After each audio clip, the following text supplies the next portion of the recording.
two brothers and gamers that have been playing games since the early 1980s. Combined, they have over 65 years experience. Join them each week as they discuss and rant about gaming and entertainment news. This is Generation X Gaming.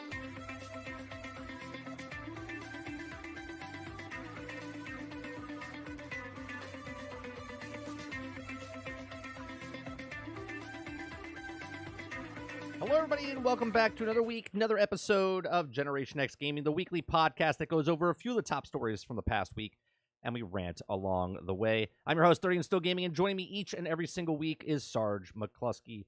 What's going on, bro? Once again, another week. It's insane. It's insane. Well, not only another week, another month. We are in March now, right? And yeah, that's because February's a little short. Yeah, a couple days, but it's crazy. After we're done with the show tonight, I'm like, oh, it's the weekend. I have like a little method. Like tomorrow morning, I'll go through and I'll break down the chapters for people, and then I'm like, oh, I got the other podcast with Lono on Fridays, and I'm like, oh, we got a whole week to wait. Monday comes along, and I'm like, I gotta start getting stories. I gotta start getting this. I have to get, and then all of a sudden it's Thursday, and I'm like, holy Christ, just so. I did something, Sarge, where I deleted every single Generation X Gaming video off our main channel from originally. So if anybody wants to watch those old things, you only can watch or listen to those now only on Spotify or iTunes, like audio formats. You can't see them anymore. They're literally. Do you need to see them? No, you don't need to see them. You don't need to see our pretty faces, right? It's probably better. We have faces for the older shows look horrible. Yeah, terrible. But not at the time. But now looking back from what we do here now compared to this high-tech stuff where the audio goes out and I crash all the time. We haven't actually changed at all. It's literally the confidence is there, but that's about it. What's going on, chat? Welcome to episode 346 of GXG. You can watch us live 8 p.m. Eastern right here on 30NSG. You can also listen to us after the fact on Google, Spotify, Anchor.fm, iTunes, and then on Spotify you can also watch us. All the last season and this season are all in video format up there as well on Spotify. Generation X Gaming is a weekly podcast that goes over a few of the top stories from the past week, and we rant along the way. You can help us out by hitting that like button right now. Hit the like button. I'll tell you what. Everyone hit the like button right now, and by the end of the show, if you didn't like the show, you could change it. You could change it to the dislike. Okay? Everyone just hit the like button right now, or hit the dislike button right now, and by the end of the show, you can change it over to the thumbs up button, right? I think that sounds good, right, Sarge? I think if everyone just hits a button right now, and then they can decide if they want to keep it there or not by the end of the show. It seems nice if you just hit the button. Yeah. I mean, isn't that why we're kind of talking? Yeah. And if you'd like to go above and beyond the free ways, you can help us out by hitting that membership button down below, which is $5 a month. That alone, it breaks down to like $1.25 if you just watch this for this show alone. But that's not the only thing that's happening on this channel. I do morning shows Monday through Thursday. I do evening shows Monday through Thursday. And then we also do this podcast, and we have uploads as well. So lots of content. I know it's not the mentality of the YouTube content, like to watch people on YouTube and like pay for a membership. That's like a Twitch thing or whatnot, but it's going into that, right? It's like a subscription type of a model. On today's show, Sarge, we're going to be talking about Microsoft, Sony, FTC, what's happening. We're going to give you like a brief rundown of that and what our thoughts are. Microsoft is charming off the FTC, like they're ready to sign, or the EU, they're ready to sign the deal. We'll talk about that. We're going to talk about Microsoft is opening up Game Pass to 40 more countries. Okay, we're going to talk about Phil Spencer. He had an interview with Xbox On. I went over it a couple days ago. We'll talk about what his words were and his quotes. Power Wash Simulator had an update just a couple of weeks ago with Tomb Raider. Now they have another update. Final Fantasy is around the corner, and they have a Final Fantasy update that is going to be there, so we'll show you a little bit of that clip. We're going to talk about Minecraft. They have a big leak reveal of a world editor that might be coming. Now, I know you're saying, well, what's the big deal? World editor's already been in there, but that's for the modding community. This is a actual thing that's coming from Mojang themselves. We're going to talk about Bethesda, Sarge, and potentially Sony, before Microsoft picked them up, was reportedly going to offer them an exclusivity deal with Sony, so we'll talk about that as well. We're going to talk about Forspoken developer Luminous Productions. They are no longer existing, and they've merged into another company. We're going to talk about The Wolf Among Us 2. We're going to be talking about AI and what it means for, like, Phil Spencer brings up AI. It's actually a lot. Yeah, what that means. The Corridor crew did a anime with the program that you can type in and figure out, and the AI makes like the cartoon for you. We're going to talk about that and what it can mean going forward for artists and the game industry and everything else in between. We'll talk about that a little bit. We're going to talk about Hogwarts Legacy mods. There's a 10-player co-op. We're going to show just a little clip of the 10-player co-op that someone came that put together. We're going to talk about Beyond Good and Evil 2. Developer is now under labor investigation. So at least they're back in the news for something, right, Sarge? And then we have a couple of videos that I want to show. There's this game called The Front. Okay, I'm going to read an article about it. It's a survival game, but it's like Battlefield meets. We gotta let the chat watch the trailer. Yeah, we'll watch the trailer, and then I'll talk about the a little bit, and then we're going to go into a deep dive of Dead Island 2.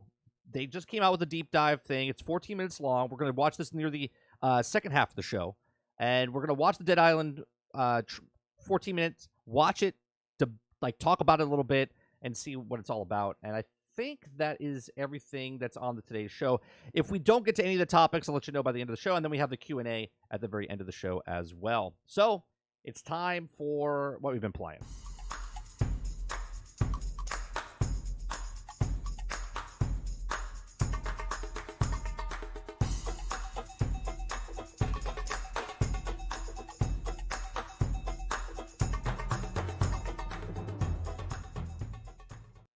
All right, Sarge. So another week. What have you been playing? I mean, my wheelhouse isn't that big currently because I work a lot. So I did dabble in Division 2 right prior to the release of Season 11 or whatever season it is now. And then we played a little bit last night. It is Season 11. Yeah. But what I noticed though is it's ever since that whatever mishap they had with the code, the game feels like it started over from scratch, like before all the patches went through. Like it's a lot of weird stuff happening. I'm not gonna lie, it's still fun. I still play it, but it's just weird. Like I'll be walking, doing something, and then like Jarvis is just yelling out stuff. Like last night there was a lot of bugs, a lot of issues with it than when we played. Guys wouldn't spawn. Guys wouldn't attack the control points. You had to go to a certain spot of the control point just to shoot off the thing. Yeah, there was no way to call the reinforcements. I walked around the entire area, and then there was like one little spot I happened to accidentally find. Yeah. So I'm reluctant to say why they keep releasing yet another 5-man team that we have to hunt down. I'm just trying to figure out the logic. Like I like the game, don't get me wrong. I like the manhunt thing, but what I don't understand is if I don't pay for it, right? And I can't really level anymore. Like I mean, you can level the number, but like once you're max, right? What's the point? Like, why do you want me to keep? My question is, why do you want me to keep playing your game? Like, what's in it for you? You're not making any money. Like, is it still cosmetic? Are you guys still there's still cosmetics in the game. You could pay for cosmetics. So what you're telling me then is they're still making enough money on cosmetics to warrant them milking another 5-man manhunt. Is that what you're trying to tell me? Yeah, I mean, I think Ubisoft's approach is, if you're playing their game, you're not playing anyone else's game. Meaning, if you're in their game, if you're not giving them money, you're also not giving anyone else money. It just I don't understand it. It just seems strange. I mean, look at No Man's Sky. They come out with DLC. But in this argument, that would even be worse because they don't charge at all. Well, no, they charge if you don't own the game, then you buy the game. No. I mean, once you have Oh the yeah, game, like, they don't charge at all. there's no microtransactions at So all. they're just releasing stuff for the fun of it. Yeah. Like, and I'm lost at this point. Why? And I appreciate the fact that they at least put effort into like the little introductions about the team and who you're going after. But what I think the guys are actually who make the game now are trolling us, because Oh, with the names. Yeah, with the if names. you started listening to the names of these guys, you know that they're trolling us. Okay, the guy's name was Bernard Bardman, which is basically Batman respelled differently. Yeah, It's yeah. like Well, it's close just to it, yeah. Well, it's it was also Ash. What was the guy's name? Ashton. chunky some. It's just the names sound like they're spoof names on purpose. It just sounds weird. It's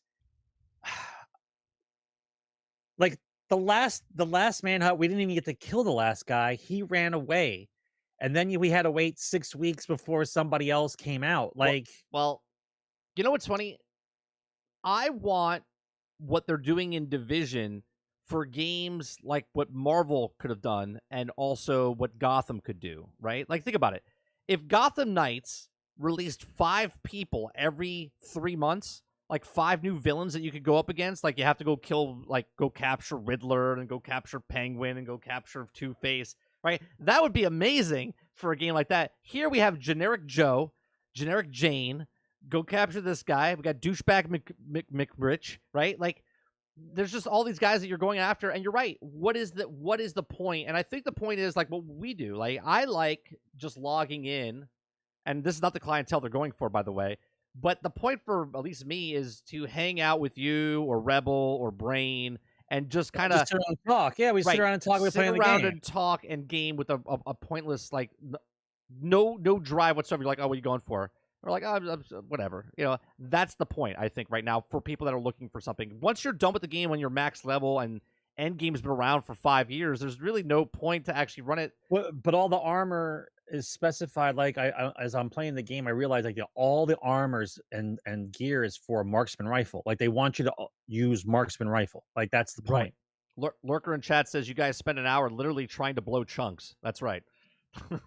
Yeah. Yeah. Oh, well, because the guy, like, guy's I name knew was there was Chunks. a problem. We died like 5 times. Like, I knew something was wrong. Like, it's like immediately, like, you're going through the game normal, and then all of a sudden, like, you hit a brick wall with your face. And like, why am I in a room and dying this quickly? Like, what's happening? And then all of a sudden, it's like, oh, this is the end room. I'm like, well, that's news to me, because usually the end room is the end of the level, right? That was the end of the level. No, it was not. That was a closet in the middle of the level before you got to the end of the end of Lincoln Memorial. That wasn't even close. Oh, right. To It the opens up to a bigger room, doesn't it? Yeah, you have to go around to the basement area, then climb up the elevator to come out the other side of the Lincoln Memorial. That was a closet, right? The boss battle for the first guy, you're in a closet. Okay, you basically couldn't move. There were guys coming out of every door. You went down immediately. And it just drone after drone after drone, and I was just dying. Yeah. Yeah.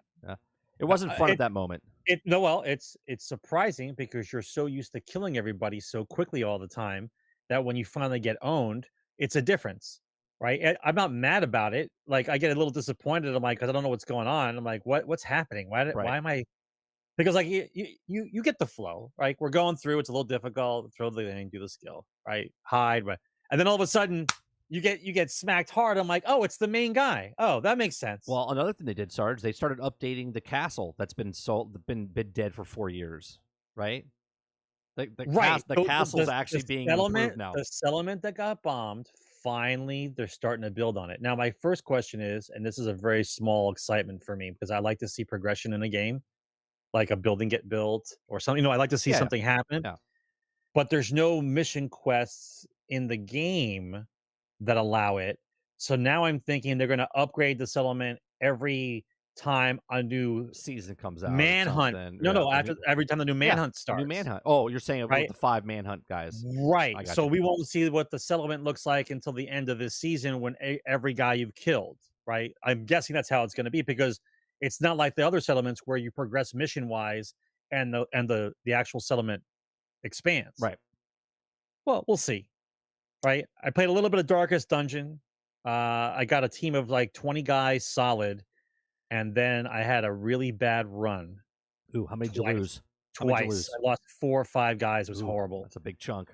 Yeah, and so I had to stop playing that for a little while because once you lose that many guys, what ends up happening is if you lose too many guys, it's hard to catch them back up because the levels that you've been to are now leveled up. They get to a certain point, and so now when you have to level up your new guy, he's like the weakest guy in your lineup, Yeah. and so you have to make sure he at least survives a few things for him to even get leveled up. So it's a little tedious. And sometimes I think it's better just to start over and go through it again than it is to try to salvage. Because if you lose, like I lost too many healers and tanks. Support guys I had plenty of, but once I lost those guys, it's very hard to replace. So the game becomes very it's the learning the learning curve is a little hard when you get to that point. You Right. have to start over. You have to start over. Krebsy says, with how much detail Division 2 has, they could create a small area where the player can build or decorate their own building. You know, I don't know if the player base that's playing Division. He's got Hogwarts on the brain. I think. You know, I get what he's saying, but I don't think Division's player base would give two craps about that, right? I think it's just a completely different clientele, but it's not a bad idea. I mean, it would be something else to do, but at the same time, yeah, I don't think the player base would actually do that. Anything else you've been playing? No, that was it for this week. I've been playing. I'm playing a game right now that I can't talk about. If you guys know what I'm talking about, I can't say it. It's under NDA. I played a little bit of that. I've been playing Farm Simulator for my first channel, our main channel. I'm doing some Let's Plays with Farm Simulator 22. I'm actually really liking that game. Like it's such a turn on, like from like getting away from shooting guns and murdering people all the time, and then planting crops and like just farming. Right? It's a completely different feel, and I absolutely love Farm Simulator. So hopefully you guys will see the little playthroughs that I do and watch that. I'll be on 30 and Still Gaming. Other than that, I played Division 2 with Sarge. Again, it's the go back and play, and I like it. And then I played Hogwarts Legacy. I'm playing my second playthrough with the story. I'm playing it on hard mode. Right now we're done with trial number 2. So we just got into the winter. So I'm pretty close to finishing it, I would say. This playthrough that I'm doing, Sarge, completely different than my last playthrough, and not because I'm in a different house. My first playthrough, I explored everything, and I was rich, okay? And I had so much different gear, and I leveled up super fast, and I had so much money, so when I when I actually had to do the quests, I just paid for stuff, and I was done, right? Now, it's like, oh, I have to do this? Oh, I have to go farm a little bit, collect resources, do a mission, open some chests, sell that, right? Like, it's a completely different feel. The combat, I talked about this last week. The hard combat is actually, I find it much more enjoyable than playing it on normal. It just feels better overall with Hogwarts Legacy. And yeah, I'm enjoying it. It's a fun game. I'm gonna play a third playthrough once I'm done with this because I want to get the achievement where all 4 houses get through.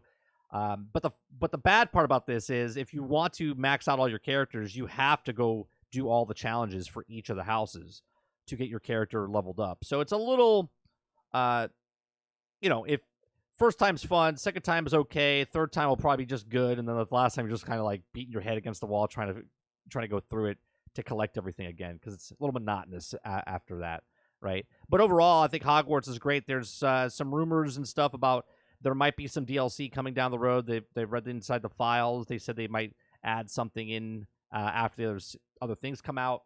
I'm telling you, I still think there's some sort of co-op or multiplayer-esque, small multiplayer type of thing that they're going to add in down the road, big surprise or something down the road. It just seems like that game everyone's asking for, like multiplayer co-op, right? Well, the rest of the hardware has to get the game first. Then you can see what happens. You're right. Well, here's the thing I noticed this time through. Right, there's a when you're I noticed this the first time I kind of brought it up. There's the day-night cycles in this game, right? And you can go invisible in this game. You can sneak around in this game, and they even make it during the main campaign. They tell you it's a sneaky mission. You have to go in the library. You can't get detected. And then when you do these Demigeist missions with the caretaker Moon, you have to go at night to collect these things, and they're all over the place, right, inside Hogwarts. And even the student says that you're not supposed to be outside of your community after, your commune after dark, right? So there's like, I feel like there was a curfew supposed to be in the game, and that you could go outside of curfew and like sneak around. I don't know if it would be more. Maybe it got annoying. You know what I mean? Like maybe it was annoying that at night you couldn't really do anything. You were sneaking around. It was more slow going, and maybe people didn't want that. I don't know, but it feels like it was in the game, and they kind of removed it from the game. That's always possible.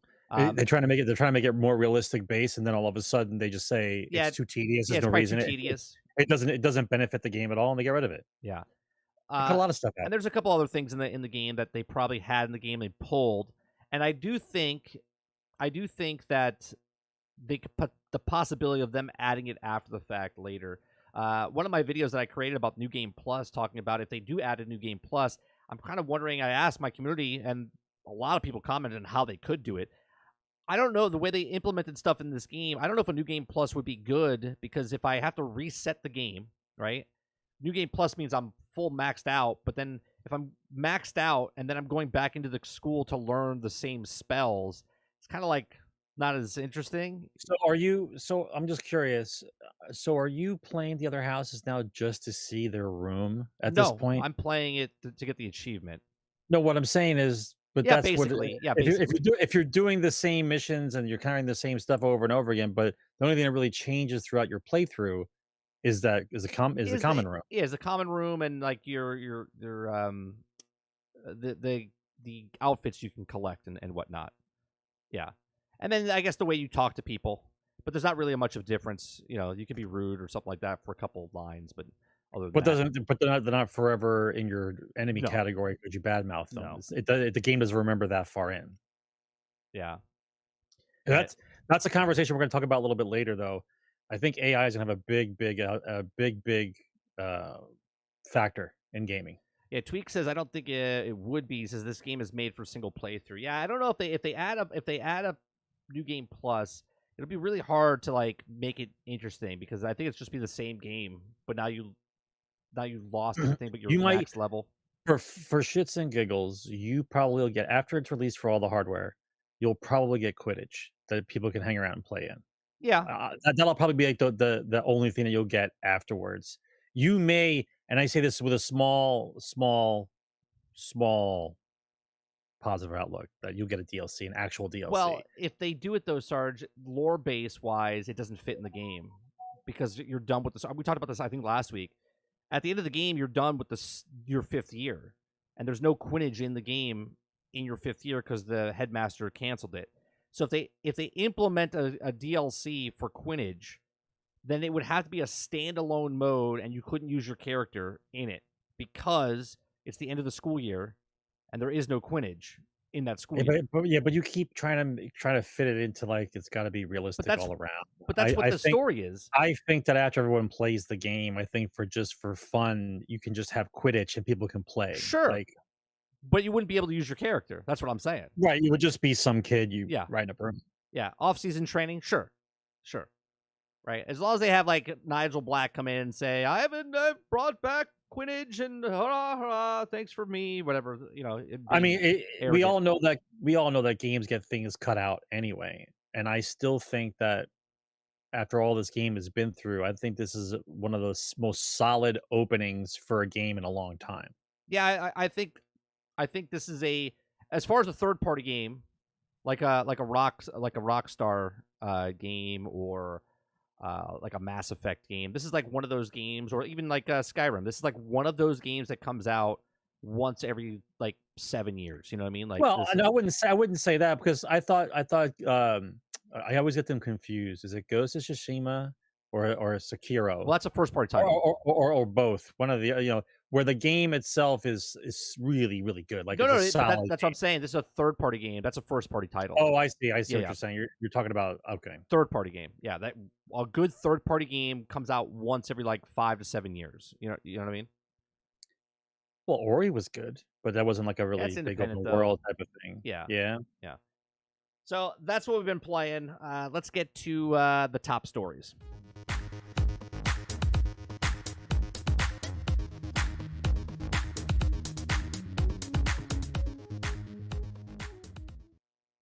All right. The first story I want to talk about is on February 3rd. Right, this is going back a ways. Sony filed motion to quash or limit subpoena served for Sony Entertainment by respondent Microsoft, and then on February 13th, Microsoft filed the opposition on this, and then the U.S. FTC denied Sony requests to limit custodians and squash some documents and granted others. Right, so a lot of the stuff that they neglected, I should say, or I don't want to go through all that. They basically said that Microsoft wanted 10 years of information from Sony, and the judge was like, "Nah, you're not going to get 10 years, but you can go back as far as January 1st of 2019, right, of that information." Okay, so now Sony has to show their books for the last 5 years, but they also have to show the last 10 years of their exclusive contacts, right? So 10 years of any deal they've made, okay, for the last 10 years, they have to, and I believe that's 10 years, right?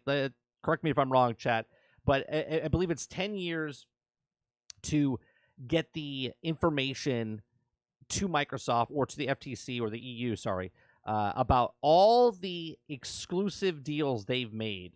Okay, now this is going to make them look really bad, considering they're saying, hey, we're 70% of the market, we pay for all these things, and Microsoft is making Starfield exclusive, okay? Even though Phil Spencer, the internet blamed him for saying that they took Starfield away from Sony, but up until the acquisition of Bethesda, it was on PC, and we assumed as gamers that Bethesda makes games and they're on all platforms type of thing, right? So we as gamers assumed that Bethesda's next game was coming out for all systems.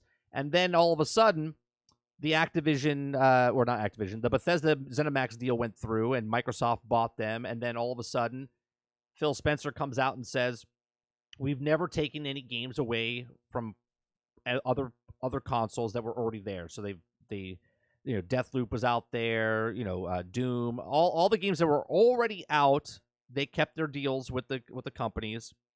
They didn't take anything away. ESO, Fallout, all that stuff is there.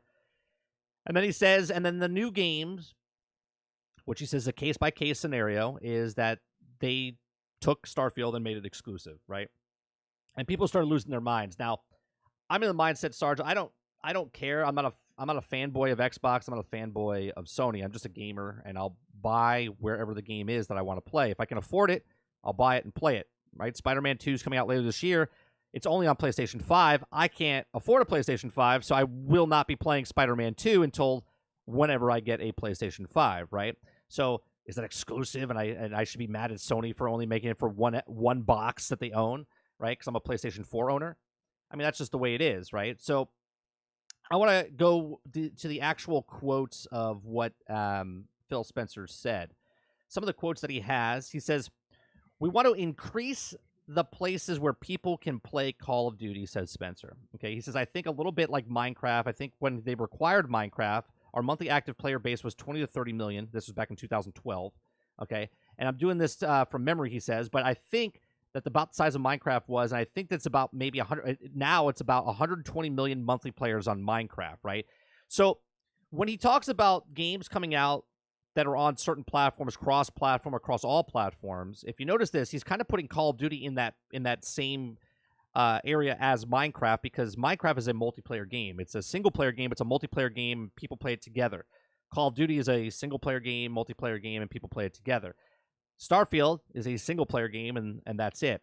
He goes on and says, and if you do that, obviously, first and foremost, if you're nurturing the creativity, making sure that the game evolves and the teams have resources they need to build great games, because at the end, it's about great games. Now, Spencer also mentioned an agreement with Microsoft that Nintendo and NVIDIA, Microsoft signed a binding 10-year legal agreement to bring the Call of Duty games to Nintendo platforms, and also Microsoft Activision Blizzard acquisition is approved. Microsoft has also signed a 10-year partnership to bring Xbox games to PC to NVIDIA GeForce Now cloud gaming service. Goes on and says, with Call of Duty, I think we've made some specific agreements with Nintendo and NVIDIA to ensure that the game can show up in front of more places. Now, obviously, Sarge, both me and you have said since the very beginning, this is not about Call of Duty. There's something else more going on behind it. It's about the mobile. So Microsoft doesn't really care about Call of Duty or any other multiplayer games because they just want to get No, them out. but Sony does, and Sony now we does. know why. Right. And now we know why, allegedly. Right. Well, Sony said in their words, they said, and I'm paraphrasing here, but they said if they lose Call of Duty, they will lose a big amount of money that they can put towards their first party titles. I laugh at this, right? Because obviously I don't think that Call of Duty pays for God of War. But it's laughable to me to say, because you could do, I said this yesterday, you could do what you want with your money, right? Like if you give me $100, I could spend that $100 on whatever I want, wherever I want, because it's one big, coming in as a pipeline. But to say that Call of Duty is paying for God of War or Horizon or Spider-Man or Uncharted is just laughable, considering each of those franchises, first-party titles, are over $1 billion franchises each. Horizon sold 20 million, I think 20 or 30 million copies. God of War has sold over 30 to almost 40 million copies. Spider-Man's got 33 million copies. Uncharted's got 20 or 30 million copies. Gran Turismo's got 90 million copies, right? Like, all of these franchises have made plenty of money to put money back into their own first-party titles of the sequels of those games and then repeat that. You know what I mean?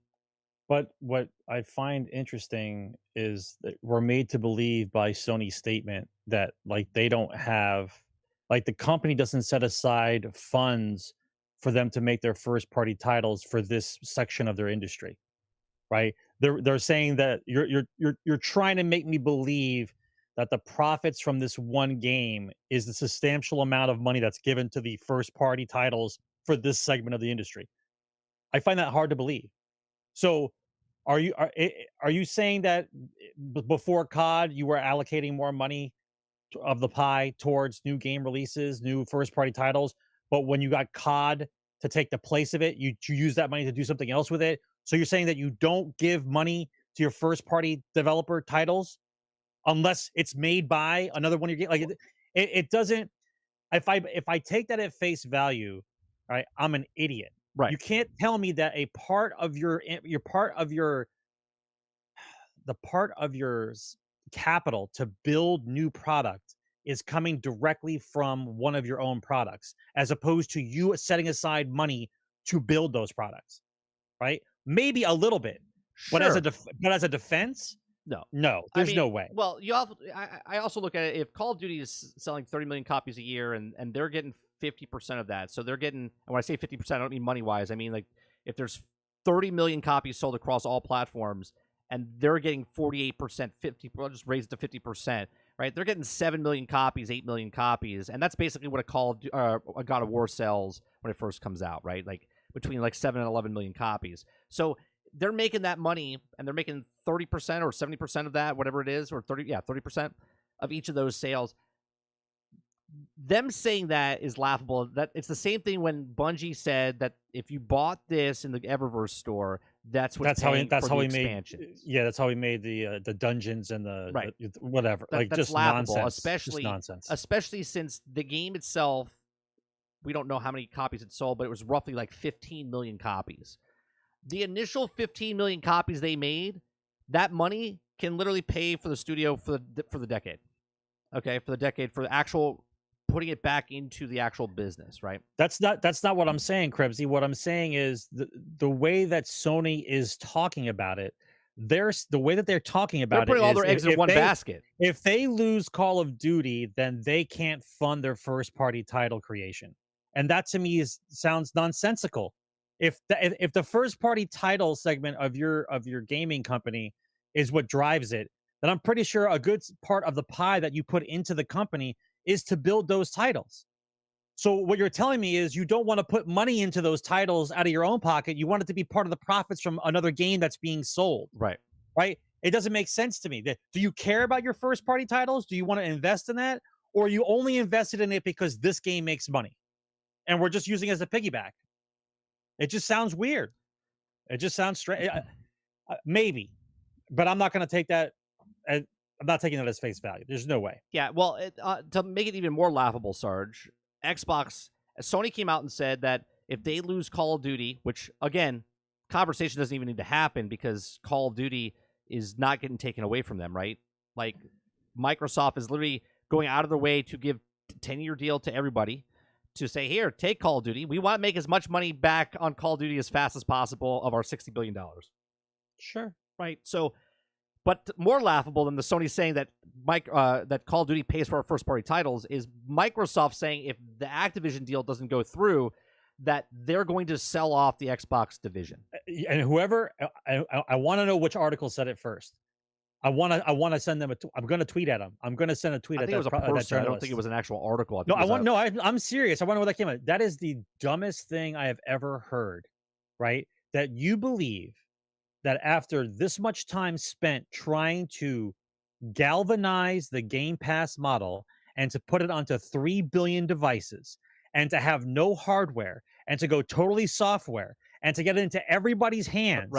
Right, for all of time, and you think because Sony does or Activision Blizzard doesn't get purchased by Microsoft that they're going to sell off their Xbox division? You guys are dreaming, like a total delusional dream. Yeah, right. There's no way that's happening, no way. And whoever started that rumor has no idea what's going on in the gaming world, like zero. To me, that is the most laughable thing, right? Especially since. A lot of the info coming out, Sarge, I think a lot of people can't distinguish between being a gamer and being a fan of a gaming device, right? A lot of people are on Microsoft's side and they want the deal to go through because they think it'll make the business better, right? Obviously, being exclusive for something doesn't make the business better. Look at Madden, for example, right? I know it's a smaller example, but EA had a contract with the NFL. They're the only ones that make a football game, and there was no competition for football. So if there's no competition, then there's no thrive to make a thing better, and then you get what you get, right? You get exclusive thing, and you can only buy this one thing, and it becomes a sack of potatoes, right? You're just like, well, I have to buy an NFL game, and it happens to be EA, so this is the best NFL game there is because that's the only NFL game there is.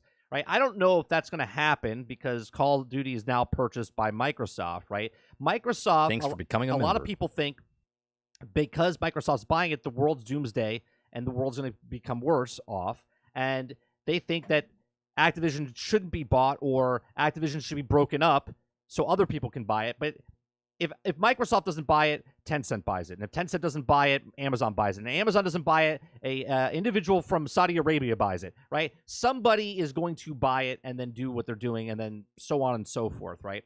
So the problem I see is a lot of people can't distinguish between what PlayStation and Microsoft are doing because Microsoft, as Phil says, as many screens as possible. Well, there's a lot of screens in the world, okay? Let's just say that the number they said in the past, 3 billion devices, okay? 3 billion devices, that's not including the PlayStation where their TVs are plugged into their screen. That's 3 billion devices out there besides the TVs that are already being used from PlayStation, okay? And Xbox is, in their heads, I think Phil says it right here. He says something along the lines of, he says it's not... It's with everything else. It's not a replacement. He goes, okay, Xbox console hardware will remain forever. Cloud and other options are just options to expand, not to replace, okay? And Microsoft would rather take Starfield and put it on their device, right?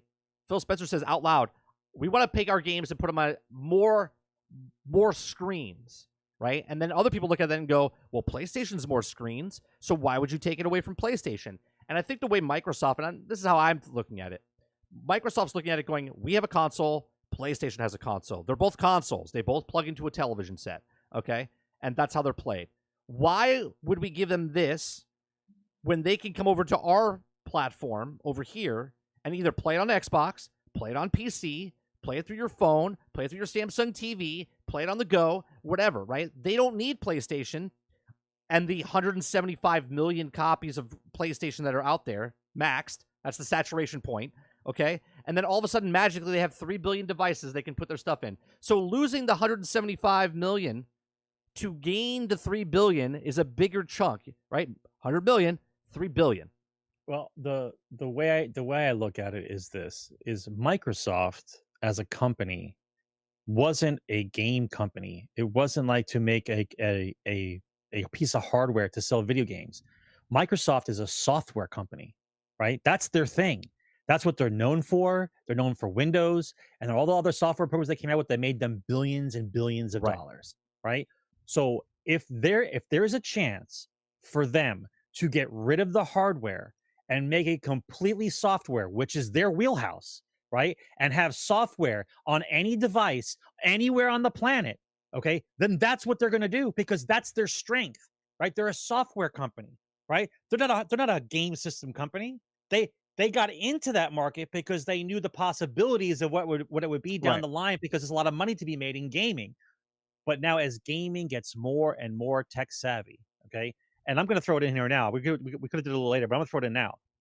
The possibilities of AI and this whole chat GPT thing, the possibilities of AI is going to send the gaming industry into orbit. Okay. The possibilities of what AI could do for developing teams in order for them to make games is going to be insane. Right. It's gonna make the golden age of gaming that we live through look like nothing. Are you talking about it though as in development standpoint or as like NPCs in a game standpoint? I'm talking about everything? everything, right?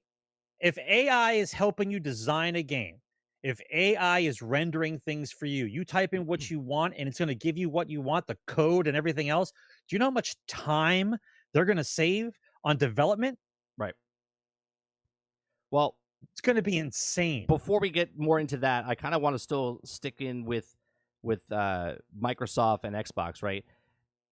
You guys forget that Microsoft built their empire of the $1 trillion club here because they didn't make hardware. They made software for the hardware. Okay. And then they're trying to duplicate that. And I know Reese says they're in it for the mobile, right? Yeah. Primarily for mobile, not cloud. And that's wrong, Reese. Here's the thing. Everyone thought it was Call of Duty. Yet mobile was the big thing. And now everyone knows it's mobile, but everyone thinks it's only mobile. No. They're trying to get Game Pass, okay, and the mobile market. Buying Activision Blizzard makes them the second largest mobile phone, like, in the marketplace, okay, out of China. Number one out of China, right? China's number 1 through, like, 10, okay?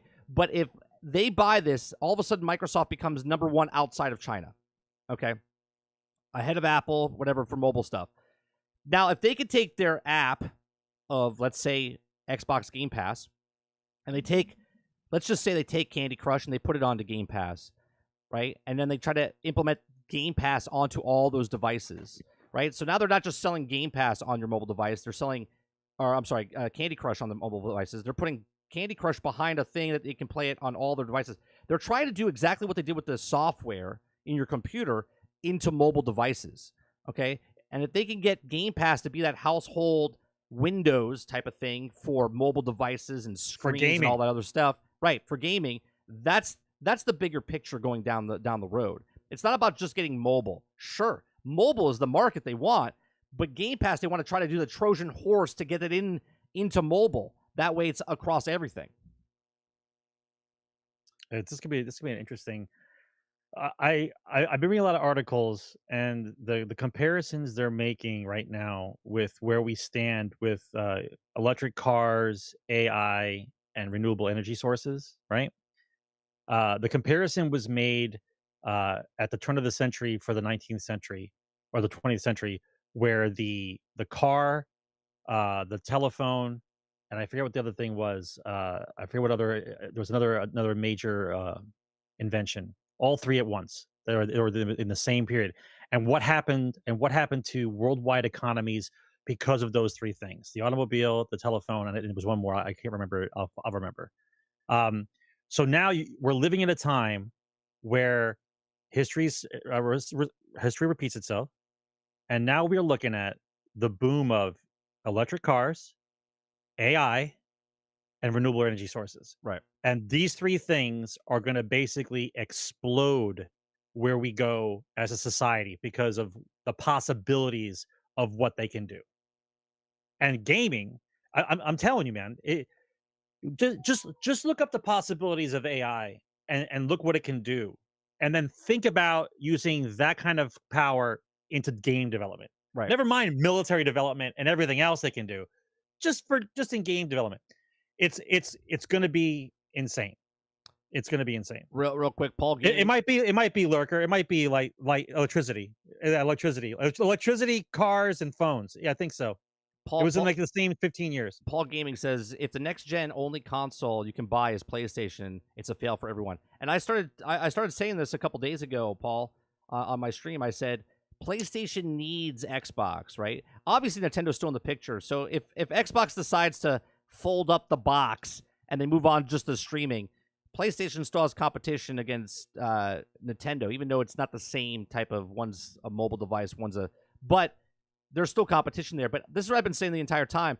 PlayStation gets the games they get, and they're better than Microsoft's. And then Sony fans go, look what we got, Microsoft, Xbox fans. We have the best games in town. But if they're not competing with PlayStation anymore, who's Sony fanboys going to yell at to be like, oh, look what we got? Because if they're the only console, then the quality drops because they don't have to make great games anymore because they just have to make a game for you to buy, right? And this is the whole Madden thing again.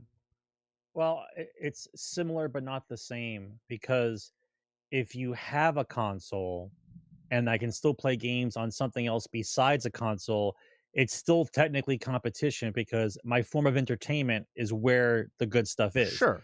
So if I'm a PlayStation fanboy and the Xbox goes away and they go down their own road, and all I have to do is Nintendo and PlayStation, and I know I'm a PlayStation guy, but then PlayStation says we don't care anymore because we're the only ones left. It's just us and Nintendo. People who are still looking for entertainment will say, "Well, Sony's games are dropping. They're not trying as hard anymore. I'm gonna go get a PC or use the Magic Box and play Game Pass." Right? Right. Just because it doesn't have a console in direct competition with PlayStation doesn't mean it's not in competition. I don't like the way Phil says that, because what we're talking about isn't exactly a product.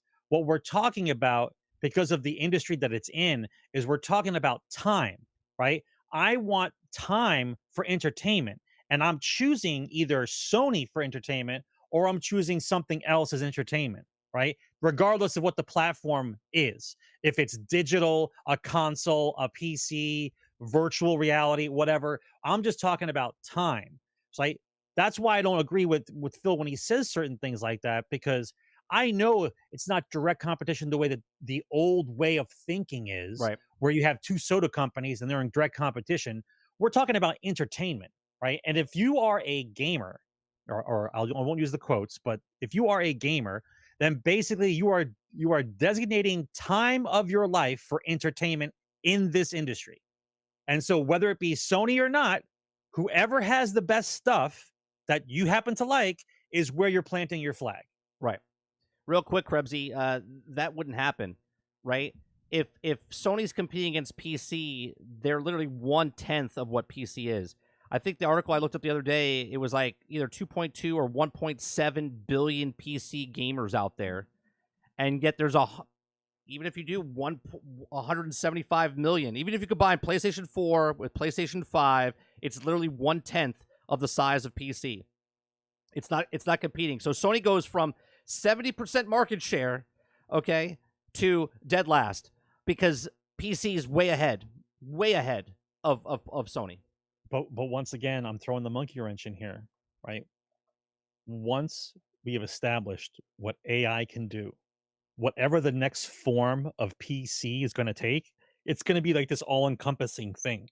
It's not going to be like this is a PC, this is an Xbox, and this is a PlayStation. We're on the road to having this other device down the road that's going to be everything, right? And you're going to be able to do everything. Like it's the most exciting thing and the scary thing all at the same time. Sarge? Everything like in your pocket? Yeah, but this is like the pencil next to a computer. What's about to about to happen. But then the next phones are going to be more powerful. The next phones are going to be well, according to some people, the next phone basically is the chip you put in your head. Like that's the direction that we're going. Like this is why we're like on the cusp of something greater. Like it's not going to be like the next five. Let's put it this way: the next 5 years is not going to be like 5 years ago up to now. Let's just put it that way. Right? A lot of things are going to change, and they're going to change very, very quickly. As a matter of fact, it's probably going to change so quickly we're going to have growing pains. Like, people are going to actually have growing pains because you've been so used to dealing with this minute micro growth that we've had over the last 10, 15 years. And now you're going to see something exponentially happen, and you're going to be unprepared for it. Right. The next story I want to go to before we go to the AI stuff, Sarge, is reportedly, rumored, right? I don't know if it's been confirmed, but Sony had reportedly offered an exclusive deal for Starfield before Microsoft came in to acquire Bethesda, right? It says, it seems that Sony was hugely interested in an exclusive deal with Bethesda on Starfield, but at the end of the day, Microsoft got the upper hand, right? So it says here, according to the recent tweet from Kind of Funny, says Sony had been in talks with Bethesda to reach a timed exclusive deal for Starfield on the PlayStation 5, but Microsoft, interested in acquiring ZeniMax and Bethesda, probably increased the deal's price for Sony too high to a high degree, making them to step back and let Microsoft do their business. Now, apparently, Sony has been investing heavily in exclusive deals and third-party developers to launch the next-gen title on PlayStation 5 first. Now, the company has already reached an agreement with Bethesda on making Ghostwire Tokyo and Deathloop PlayStation 5 time exclusives, which will be honored according to Phil Spencer. Now, this article, if I'm not mistaken, yeah, this is an old article, okay? So this is from 2020, and we do know that Ghostwire and certain games, and we do know at this time Phil Spencer did say that we're not taking anything away from you, right? And now Sony fans are upset, right? That Starfield is no longer on PlayStation. It's exclusive. But yet, if this deal went through, Sarge, and Sony had the exclusive, you know, the same people that are aggravated that Microsoft has the exclusive would have stood in front of you and said, well, Microsoft should have ponied up the money, right? And here's, they ponied up the money to buy the actual company, and now they get crapped on because they actually bought the company, right? Because people think like business is fair, where you're not allowed to buy developers to make your business better, but Microsoft is in an upper echelon than where Sony is, right? They're in the $1 trillion club, and Sony's in the $1 billion club, right? It's a huge difference. So this beast needs to keep eating and need to keep buying and eating up the bigger businesses, right? All Microsoft is doing is trying to purchase the pieces needed to be competitive in the future market. This has got nothing to do with a monopoly. We had this discussion last week, and we've had it many times over. There are certain things that companies do in order to keep their growth rate high, right? And they want mobile, and King is mobile.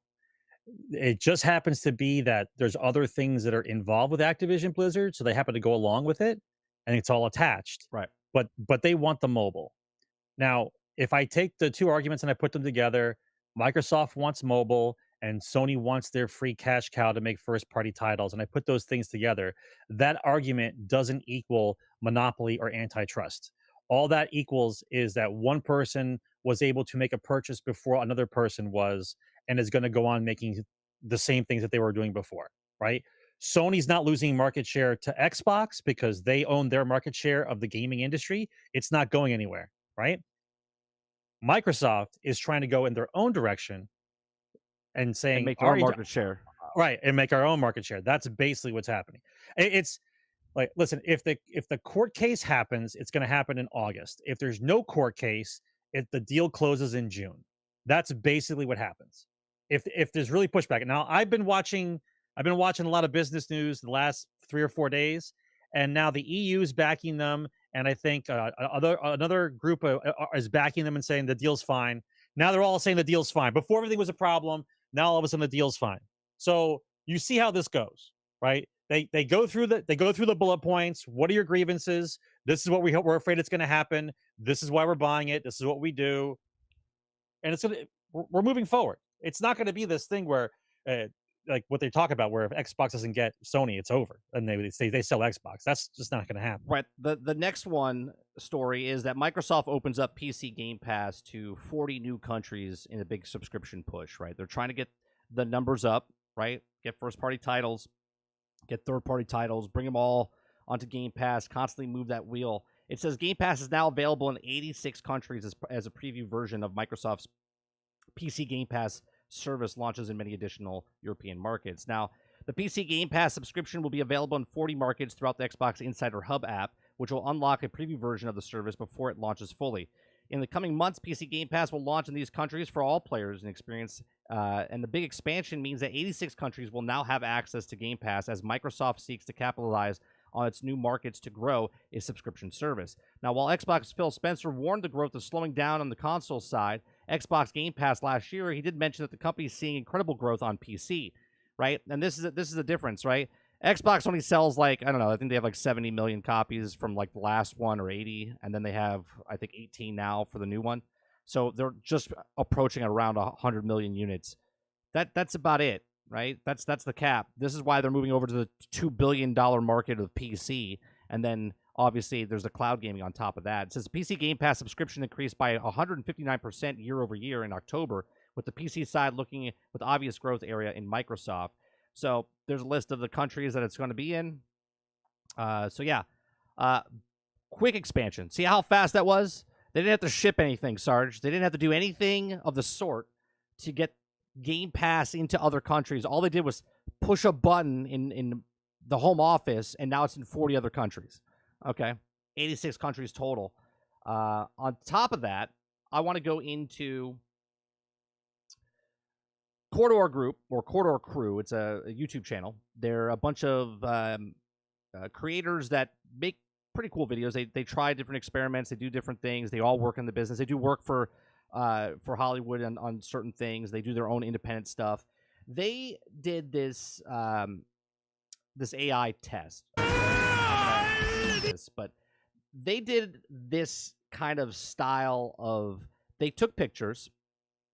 They took their pictures of stuff, okay, captured it in front of a green screen. They got their wardrobe. They got off of Etsy, okay, and they did all of this. They got the assets in the background of the church and stuff from Unreal Engine, okay. They put it all into the computer system, and then they created this short little anime thing. They wanted it to be an anime. And you're like looking at this going, well, what's the big deal? The internet's like freaking out about this, Sarge, because a lot of people are, one, say this looks terrible, right? And they're like, this looks like trash. And I think that's absolutely wrong, especially since an AI made this in the amount of time they did this, I think it was like 5 days that they did this, okay? Now, think about artists that worked at like Disney back in the day, how long it took them to do a motion picture or to do a TV series with all the cell shading and all the stuff that they had to do, right? They could take this, okay, and they could just take pictures of themselves and they implement it into this AI program. And they tell it, I want to look like it's Final Fantasy, or I want to look at like it's The Simpsons. So they take a whole bunch of Simpsons pictures. This took 2 months to make. I don't think it took that long. I think it took them literally 1 week, if I'm not mistaken, Krebsy, in the video. I think that's what they said. Right? So they took this, regardless if it's 2 months, it's still shorter than what it would have taken them to do. Right? So what they do is they take the information, they put it into the computer. So let's say they wanted to look at The Simpsons. They would take a whole bunch of pictures of The Simpsons. They would implement it into the computer so now the computer knows what The Simpsons look like. Then they take pictures of themselves and they put it in the computer and say, I want you to draw me in the art form of The Simpsons, right? And the big thing with this is a lot of people are saying, well, you're taking other people's work and you're using the copyright and you're feeding it into this computer, and there's a problem with that, right? Because it's other people's artwork that you're putting inside of the actual computer, and then but they're shifting it and changing it into other things, right? So it's like someone has a movie trailer, I react to the movie trailer, I'm changing what it looks like, so I'm not just showing the movie trailer, right? I'm doing more than what it is. So what do you think, Sarge? Just looking at this as a short anime, right? It's a rock paper scissors battle going on here.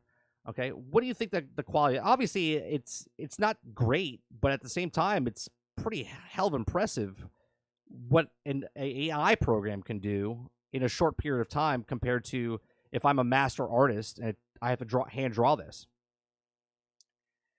I mean, the first thing I look at when I've seen this program done before is I think it's pretty cool to be able to take a picture of yourself and just make yourself an animation like right away. Like I know there's some apps that already do it on your phone as a joke. I know that part, but like this kind of, I guess this kind of art style, it looks kind of cool that you could just take a picture of yourself and just put yourself in that kind of art. Now, I get how the artists are gonna respond to this. here's going to be the two issues. The two issues are going to be, number one, you're going to alienate all the artists who've been working hard their entire life, because now some Joe Schmo can just take research data, plug it into a machine, and get quality work of an artist, and he's not an artist. So that's going to be a big issue. That's going to be growing pains for sure. Absolutely growing pains.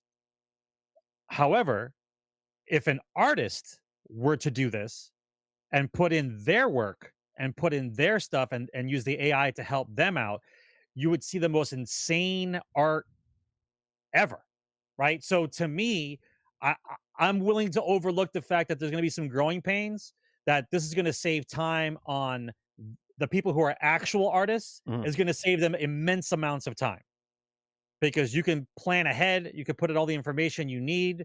If you need to pull whole storyboards, like the amount of time that they're going to be able to save is going to be insurmountable, right? And I'm hoping to see, and it's not going to take long, right? The only problem that they have right now, and I'm being honest when I say this, is the chat GPTs and the AI programs have all the information that they have put into it all the way up until I think it was like 2018 or 2019, right? But the AI itself is not directly hooked up to the internet. Right. They feed it the information that they wanted to know, and that's it. And then whatever you guys put in. So basically, everybody's online right now talking to chat GPT or the other AI programs and feeding it all this information that you happen to have. And meanwhile, it's learning from all that. But buckle up. If the day comes where they attach it to the internet and it starts to learn everything. Here's the thing, though. The more... See, a lot of people don't understand everything. People don't understand exponentially faster. They don't. I use this analogy all the time on my stream now. Elon Musk owns Tesla, and Tesla's not a car company. Tesla is an AI company. Okay, and it is now. And if one person had a Tesla driving around one city, it would take a really long time to map out that city. Okay, but if 1,000 people have a Tesla and they're driving around that one city, that city is mapped out with a matter of hours. Okay, and that's exponential growth. Okay, and that's what this with the programs like this Chat GPT that, mind you, Microsoft dumped $3 billion into buying it and investing into it. Just let you know. So just go figure that out. Okay, people are worried about them buying Call of Duty. Meanwhile, they just bought the most advanced AI technology, and it's being just tons of information's being fed to it. Okay, and it's being manipulated, by the way, because you can't do certain things because they've already guarded certain things to. Yeah, people are finding the way around it. Yeah, don't worry, people find a way around everything. Exponentially, like this program, let's say, looks like crap. You don't like the way it looks. You're like, oh, it's flickery, it's whatever. Mickey Mouse was hand drawn at one point, okay, and then South Park literally did animation where they were pumping out shows week after week with the they were cutting out scraps of paper. They were cut out in the beginning, motion. but now it's animation. Now they're pumping out. Yeah, okay, that's exponential growth, right? They used to cut them out hand by hand, and then they made them into where they're just program and they can make them, right? Look at the people making videos a couple years ago about Minecraft. Minecraft videos. People started making Minecraft videos in their I forget what Blender and whatever else they were using. Exponentially got faster and better. People made the programs. Look at the gaming industry with Unreal Engine. Faster, more efficient. People are putting in stuff, and people are taking assets and making exponentially faster to make stuff. I think a lot of people don't understand that this might look like crap today. That's the first attempt, right? 6 months from now, that's your first attempt. Right? 6 months from now is going to be like a 10-year span for how much people are putting information into the actual into the program. I will say this though, it's going to be definitely growing pains, because you're going to have so many more people attempting art, right? Because everyone can try it, as opposed to an actual artist. But when those actual artists figure out how to use it, right, you are going to see the most insane video games and art and entertainment ever. But like, I fully expect in the next 5 years to have a fully animated AI movie done by like 2 people. and it's a full-fledged movie, anime style, and then they did it probably in less than a year. I Like, think I'm fully expecting that I to think happen. we're closer than everyone thinks. Like Timmy in his bedroom with a cell phone. Like, Sarge, you could take pictures with just your cell phone, right? Take pictures of your cell phone of yourself, and then you can make a 3D animation picture of it within a matter of hours. Where that would take professionals weeks and months to do all that stuff. Yes. Right. Okay, just real quick, I'm gonna rattle off some stuff. Let's move forward because we could be here forever. Like, do we need if AI is hooked up to your development company? Do you need game testers anymore? No. No, you don't, because the AI is programmed what it's supposed to find out, What and they when it should look finds the for. error, Right. and it corrects it. It would right? find it No faster more and more holes. efficiently. Right. Right. No more holes in the world. You're not falling through holes in the planet. You're not going through. You don't get glitched out. Is it repeatable? Well, the AI will try to repeat it 40 million times a second, and we'll see if we can do it. If we can repeat it, it makes my head spin to think about what we're about to step on. Right. It's the new dawning of entertainment coming up very quickly. Let's put it that way. Perfect segue, Sarge, right? Do we need testers anymore? Do we need testers, right? Here's the next in story. In 3 years, no. EA reportedly laying off more than 200 Apex Legend QA testers. Okay. And my question, nobody's Sarge, gonna it's scary, man. Nobody's gonna have a job. Right? Like, nobody's gonna have a job.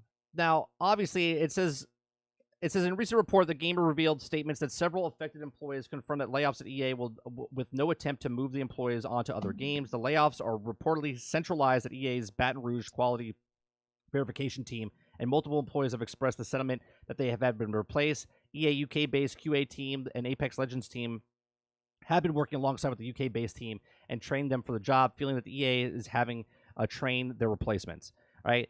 So they got rid of but my question is, we talked about AI, Sarge. Okay, we're talking about QA testers. I was looking at this before the show going, do you really need QA testers? Because QA testers, I could just say, hey, this is a preview of next said game. I release it out early access. And again, this is my Tesla car thing going and mapping out the city.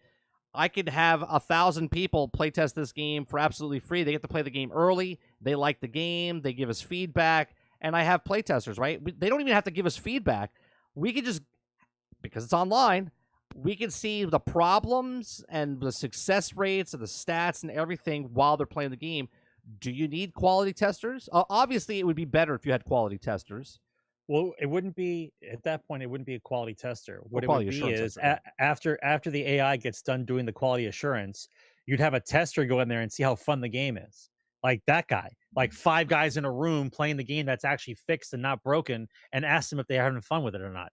Like, they're not actually being paid to find the bugs. The bugs are already found. You just tell me if the game is good or not. Right. And if it's not good, then I program those parameters in that you just told me. Well, it seems a little low. The shooting's not as quick. The movement's too sluggish. And so I put those parameters into the AI, and well, bam, right?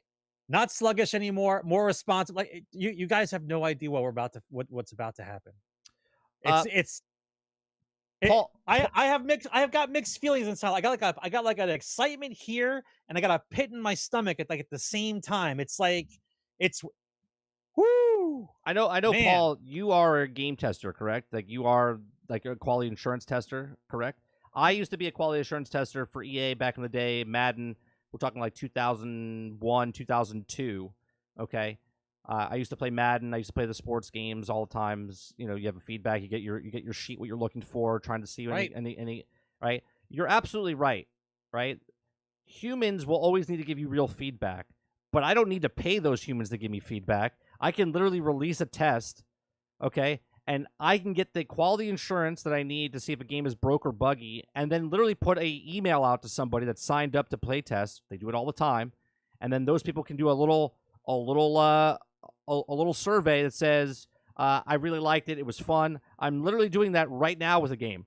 Okay, like right when I was done playing it, they gave me a survey to fill out. Did you have fun? Did you like this? What could we change? Of course, you're going to need that, but at the same time, they just fired 200 people. Do you need 200 people? No, they just saved money on 200 people. It sucks for the quality insurance people, right? But at the same time, it's becoming obsolete. here's how you know. Here's how you know when the AI is starting to come is going to be a factor before they start saying it. Every game that you've ever heard of that was canceled or delayed, all of a sudden has a release date. You know what's going on, right? If all these games that have been buried, right, and they have no idea getting them out, they're like canceled, delayed indefinitely, they're still in the works, and all of a sudden they've got release dates, you know AI is involved. Right. That's how you'll know. Like all of a sudden, Beyond Good and Evil due out next June. Like, really? Okay. Right? And then they show you what it looks like, and it looks really badass. Like, oh, that's kind of quick. You guys said the game was dead. Right? That's how you know when all of a sudden things just start moving. Plus the quality insurance team is like literally the bottom rung, right? The first people to go is the QA team. They're like, hey, we don't need you anymore because we don't have another game coming, or we don't need you right now. You're contractors. You're contractors. We get it. Yep. All right. Next thing I want to talk about real quick is that Hogwarts Legacy, the mod team, or there's mod people out there, not a team, but they're not an official team. Hogwarts Legacy already has a working co-op mod, okay, where there's 10 people running around inside the world together, okay?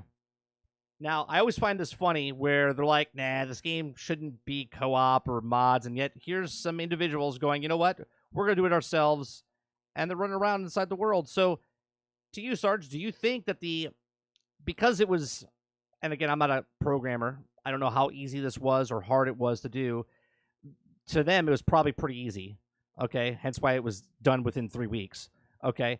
Yeah. Do you think that they had plans inside the actual studio to make this co-op? I'm sure the possibility is there. Otherwise, it wouldn't be able to do it. Like the coding of the possibility must have been in the game already for them to be able to do this. Otherwise, they would have to rewrite the entire code from scratch. Right. First of all, I love modders. Right. I love modders because they basically, to me, modders are the journalists of old. Like when a game company comes out, says they make a game, they say, we did this, it can't do that, we tried this, it doesn't work, this is what the game is, too bad, buy it, right? Then a modding team gets it, and after a month of them playing it, they make the game do all the stuff that the guys who developed the game said it couldn't do, right? So to me, it's like a checks and balance system for gaming. I love modders, right? And I'm going to throw it back again. If you give modders the ability to have AI and let them do stuff with the game, you're going to get the greatest mods of all time, right? You're going to have games that you play for a decade because of the amount of modding that can be done. I'm telling you, man, the golden age of gaming is going to be rewritten. It's coming up, right? The fact that I'm looking at that, the fact that even it can actually happen. It's because Paul say it's because it's the Unreal Engine. Dupless, of course, it's PC. I didn't say it was anywhere else. What I'm saying is there's modders. Yeah. Modders, obviously, mods happen in console as well. I played plenty of games that have mods support on Water. console. Exactly. But obviously, this is for PC. The question is, do we think actual co-op is coming to the game? It's potential because of the engine the way it is. You're asking how it would work on other old consoles.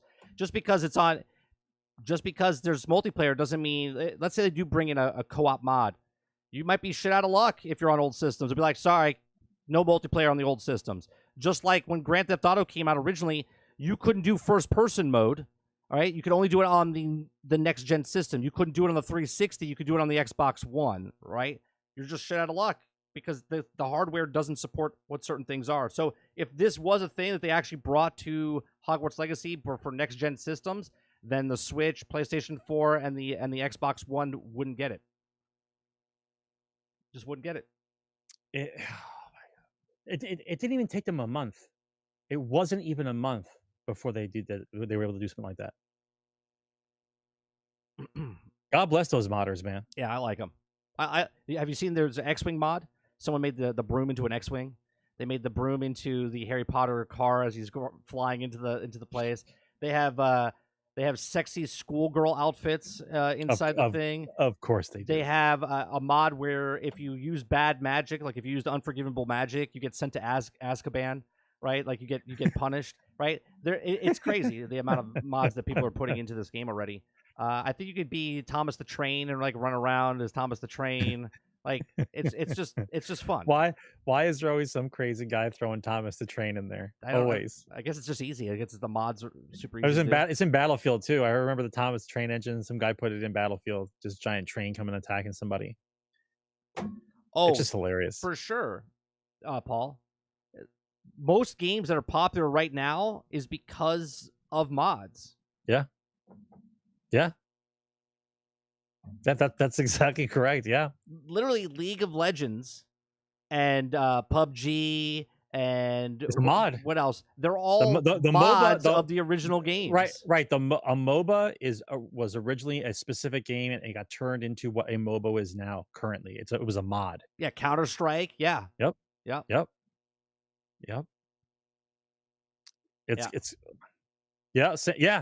forgot about Dota, Krebsy. I forgot about that one. I forget who's first. Was it Dota first? That's what it was. Not League of Legends. Dota is Dota. Thank you. But it's the same thing. They're both MOBAs. Well, the chat will be like, sorry, Sergeant. I'm glad they know. Yeah. All right. The next two things I want to show, Sarge, is because we're in the second half. I want to show. Let's do the front first, and then we'll do Dead Island. Okay. Yeah, you guys buckle up for this one. Okay. Man. So I'm not going to put audio on for this one. Okay. This is footage. Okay. Footage taken from a developer version of the game, not representative of the final product. This is called The Front. Okay. So we're going to play this. This is 3 minutes and 14 seconds. And as we look at this, I just want you to take it all in, right? It's an open world game, right? Think of Ark, think of a whole bunch of stuff, right? A meteor hits. Now you're thinking like prehistoric stuff going on here, right? Big giant fireball, and all of a sudden, boom, it cuts to like you're like army men going across the world here, and you're fighting like aliens or whatever the hell's going on here. Okay. Very ambitious game, I have to say. Okay, so just when you think that's what it is, right? Just large-scale battles. No, it goes into... Okay, goes into... Now you're like, oh, what is this, the day before? What is this, The Last of Us? It's like zombies. Oh, wait, this is the hunter. You're now hunting for food, and you're using crossbows. Now you're chopping down trees. It's like Farm Simulator. Okay, you're driving big trucks like snow runners, and you're going across the... now you're doing farming. You're crafting weapons, Sarge. You're doing customization of weapons. Now it's like Ark. All of these things are happening in this game. Okay. Okay. There's zombies. The zombies here are just like literally just like kind of hovering. Obviously, it's early development. What's your sense right now, Sarge, as you see this? Okay. Let it finish. Now it looks Just like Aliens Isolation, or it looks like Alien versus Predator, or something like that. You know, it's like now we're talking about Dead by Daylight. You got like a murderer after you. You got some clown coming after you with a big large mallet.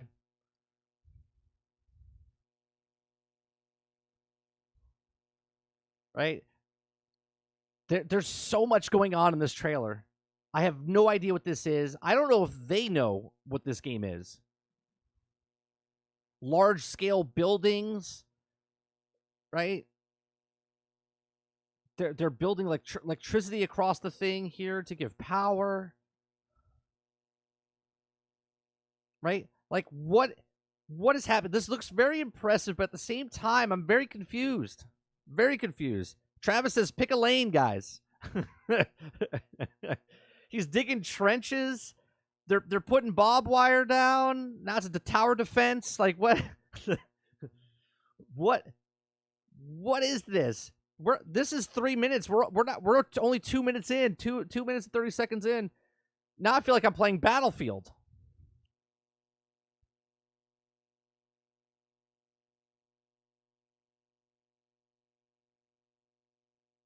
Like where? Chat, where is this going? I feel like this is a game about the LSD or on LSD. This feels like the Star Citizen of this type of game. They saw every other game doing something like, let's put it in our game. Okay?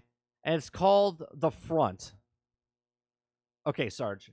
Now, I would like you to tell me what you think of the front.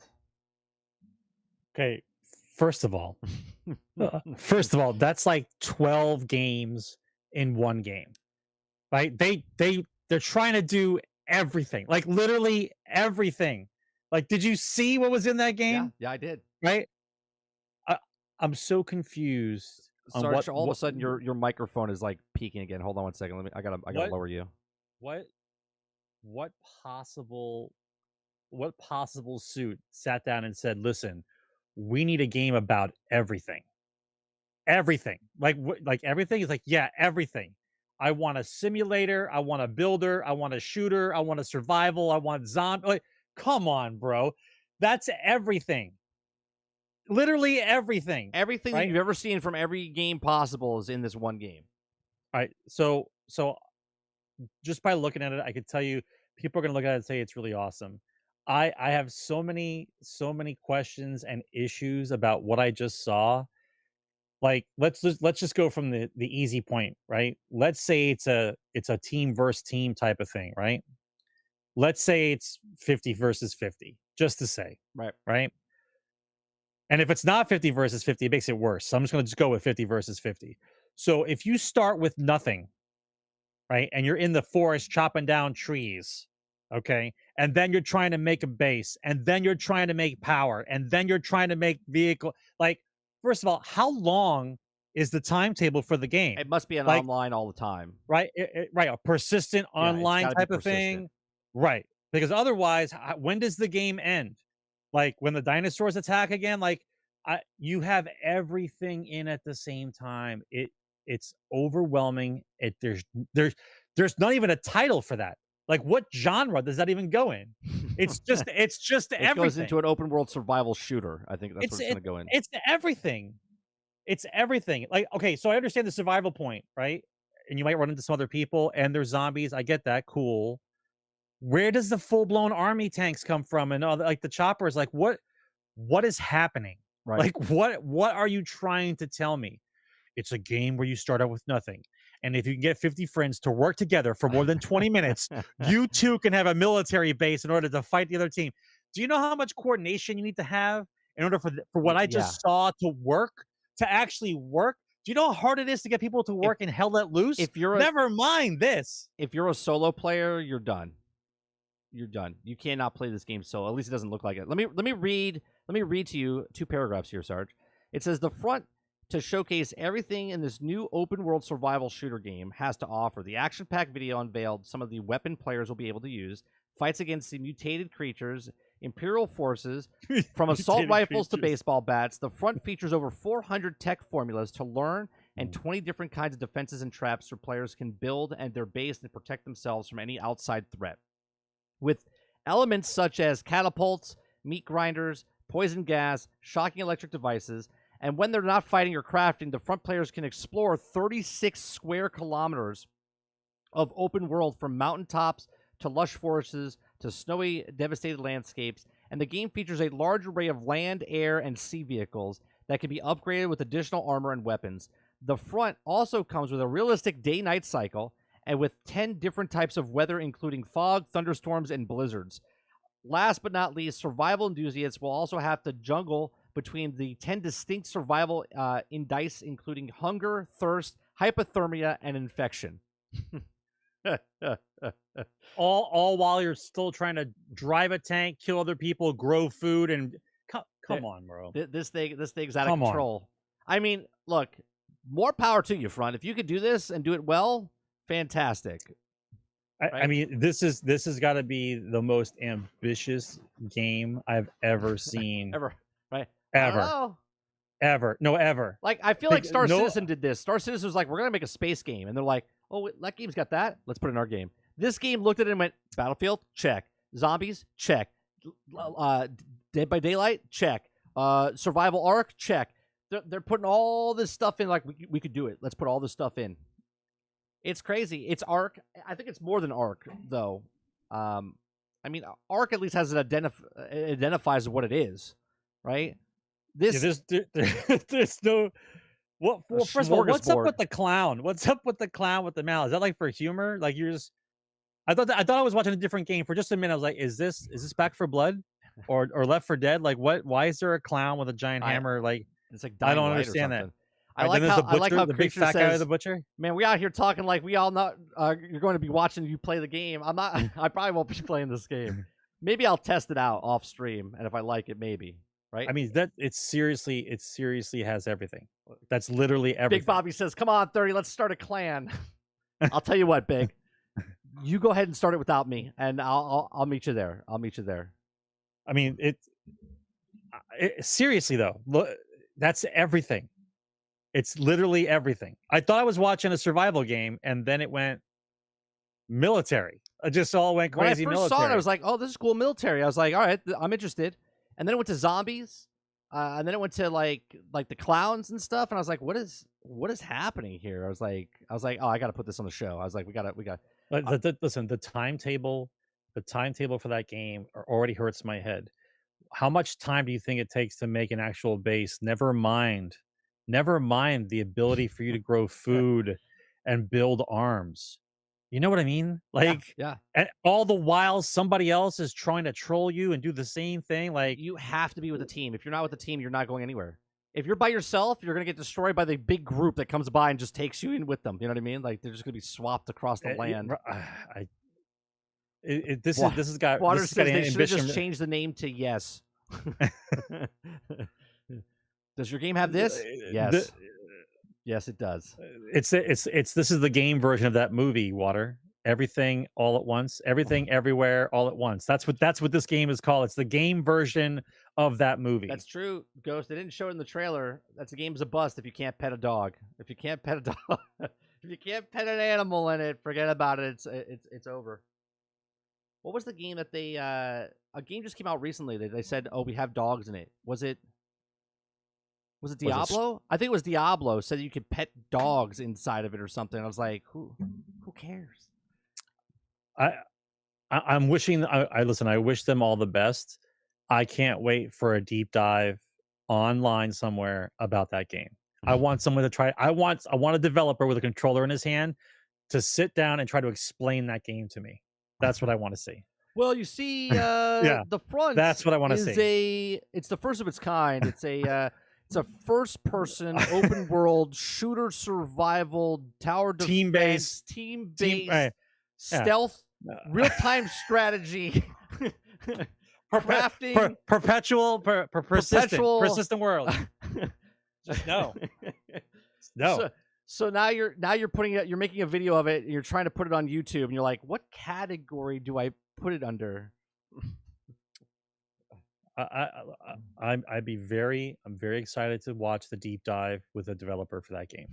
Speaking of deep dives, we're not going to move into Dead Island 2. Okay. What do you mean we're not? Dead Island 2. Okay. I am going to play the actual audio for this. So here's a preemptive warning, just in case we have to cut this part out. Okay. At the end of this, if you're watching this right now after the fact, the rest of the show might be cut off because of copyright claims or whatever else. But we are showing a video of Dead Island 2.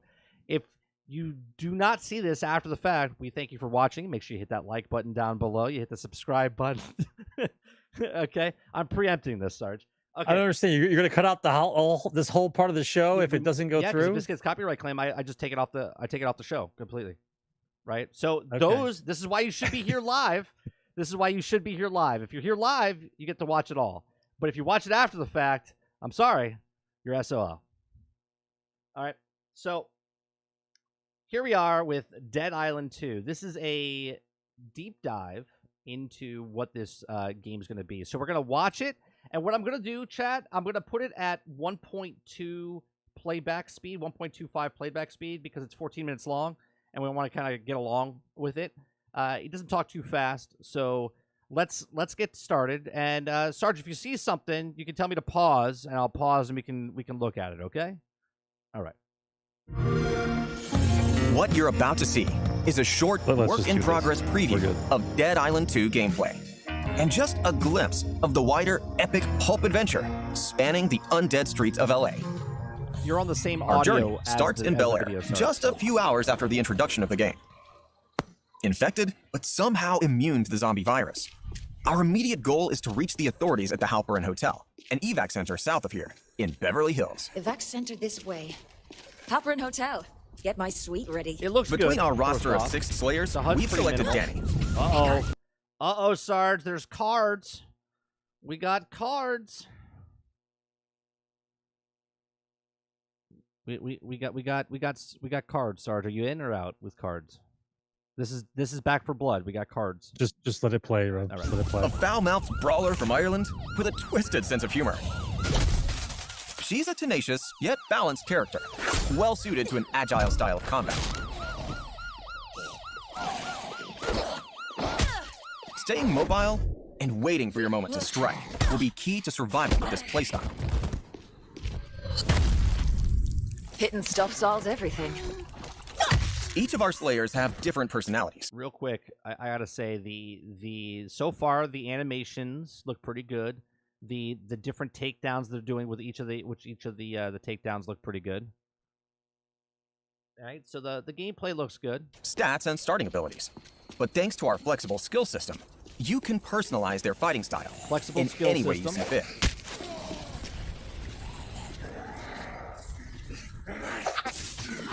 Let's pause a second. Thanks to our revolutionary dismemberment technology called Flesh, crushing bones, slicing muscles, and melting zombies will always look bloody and feel spectacular. This realistic locational damage is not only for show, but will allow players to strategically target the individual weaknesses of different deadly foes. All right, that's pretty cool. So you could take off limbs and shoot with this program they call Flesh. So you can like decapitate them or take off their limbs or their kneecap or their ankle, like certain points. So that's pretty interesting. Yeah, anything to say yet, Sarge? Are you watching? Okay, you're watching or are you sleeping? I'm watching. Despite the outbreak, our world is alive and kicking with oddball survivors and crazy side quests to complete. Are you still out there? Can you hear me? Blasted. Hello? Don't run away. We need to help each other. Let's ignore this request for now and continue towards the Halperin Hotel. I should check my map. All these streets look the same. The road to Beverly Hills is just beyond that mansion. Not one to pass up a shortcut. Seems like we... Okay, I'm going to pause it here for a second. We got a radio wheel here with a bunch of weapons on it. So you got 9 weapon slots. 9 weapon slots here. Is it 9? 3, 4, 5, 6, 7. There's only 8 there, but Is one of those is one of those spots Wolverine's claw? What's That's that? what it looks like. It does. It looks like Wolverine's claws. So I guess there's one on you, and then they're picking the claw hammer right now. It says power 101. It's got the damage, force, speed, and max durability. So that means all the weapons have those four things, right? We have enough firepower, but we should be careful nonetheless.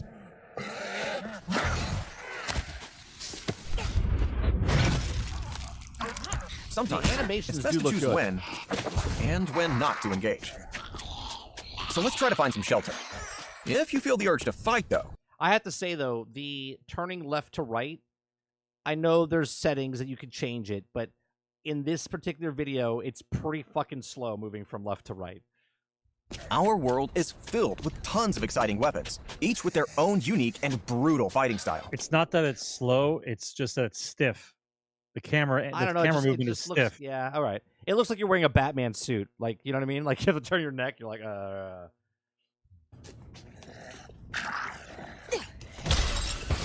For some satisfying dismemberment, bladed weapons are always king. And thanks to our flesh system, cutting through zombies with your katana feels as smooth as slicing butter. Knife and jab. Oh, that's pretty cool.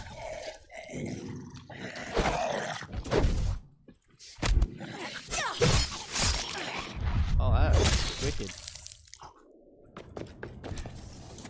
For some tactical crowd control, look no further than strong, heavy tools like Even a the sledgehammer. character animations, like the character models, look pretty damn good.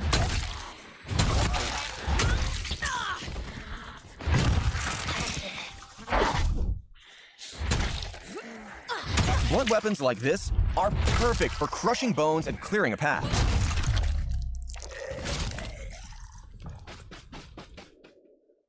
Alongside a copious amount of melee weapons, guns offer a powerful addition to your arsenal, capable of slaying long-range targets and triggering deadly traps and explosions.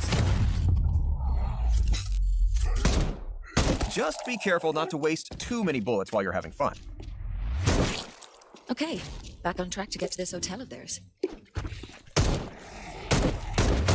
Smells like me ma's boiled stew. 4 bullets We to found shoot the evac gas? checkpoint. Come on now. The road to Beverly Hills is just up ahead. Things are about to get a lot rougher, so we should upgrade our weapons and equip ourselves for the challenges ahead. Okay. With workbenches scattered all Workbenches, over Los Angeles, craft some players weapons. can retrofit their tools with DIY mods and perks, creating the most obnoxiously crazy weapons. From flaming katanas. Okay, that's pretty cool. You can make a flaming katana. You can like customize your different weapons. To electrified daggers and exploding hammers. The possibilities are endless. And the There's the Wolverine claws, Sarge, with electrified stuff on it. outcome, always bloody.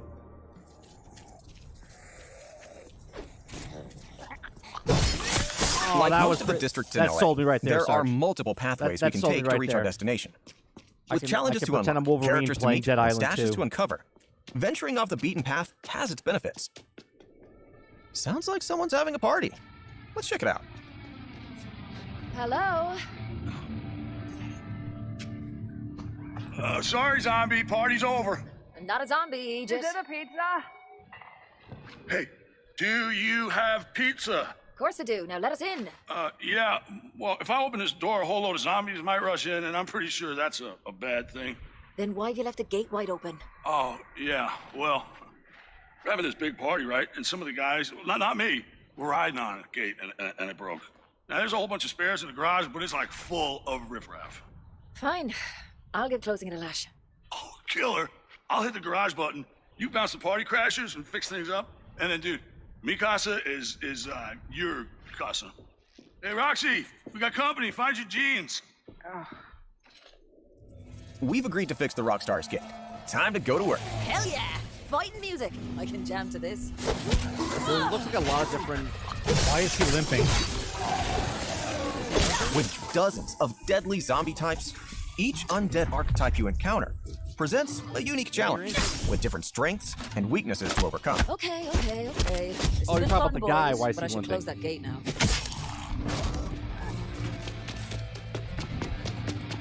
Circuit breaker. This'll work.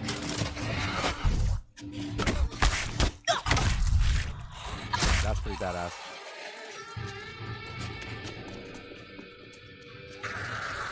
That axe they have right now looks pretty cool. Alright, I gotta give it to him. To better face this The zombie different horde, weapon- we expanded the equipment at the player's disposal. Curveballs are a brand new, exciting addition, offering both lethal and tactical advantages. Take meat bait, for example. A nasty sack of blood and guts that can draw zombies away from you. Perfect for some gruesome distraction.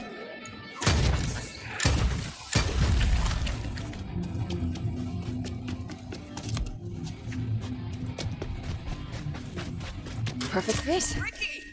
Not now, babe, please! Genius.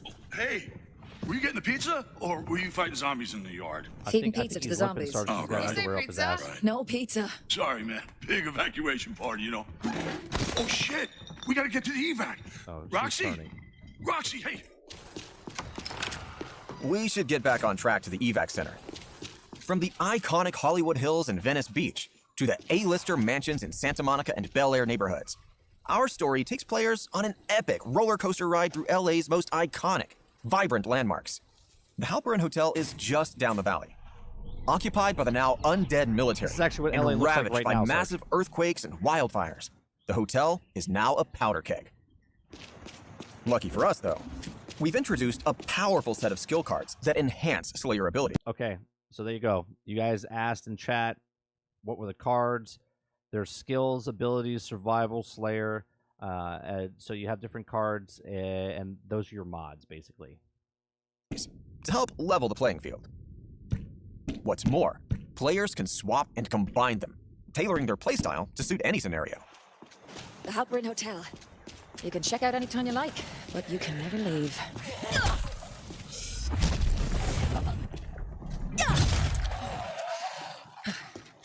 quiet, isn't it?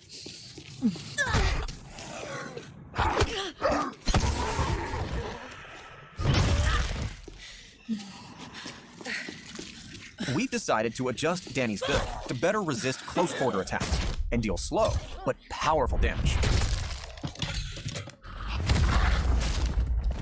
Now it's sort of like Borderlands. You have like these different mods that you can use, and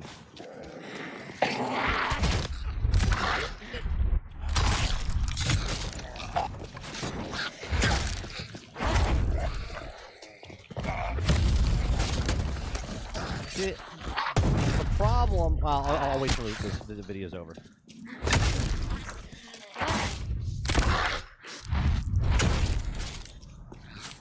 In Dead Island 2, your environment is also another resource to exploit in your quest for survival. From car batteries to gas canisters and acid spills, chaining elemental effects like electricity, fire, and caustic acid is just another way to wreak havoc on the dead. While locked at this stage in the game, by tapping into your corrupted DNA, you'll be able to unleash deadly mutations and explosive abilities that mimic the powers of the undead. We call this Fury Mode. With the military all but gone, we need to find another way to contact the authorities. While scavenging for resources, we'll have to face new and unexpected zombie encounters.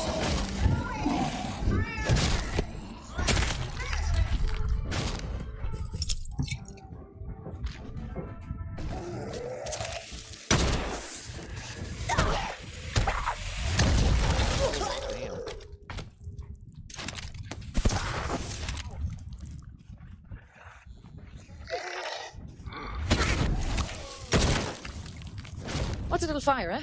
I'm sure I can find something to put it out. In Dead Island 2, you'll face more than simple walkers. These deadly and challenging mutations pose unique threats.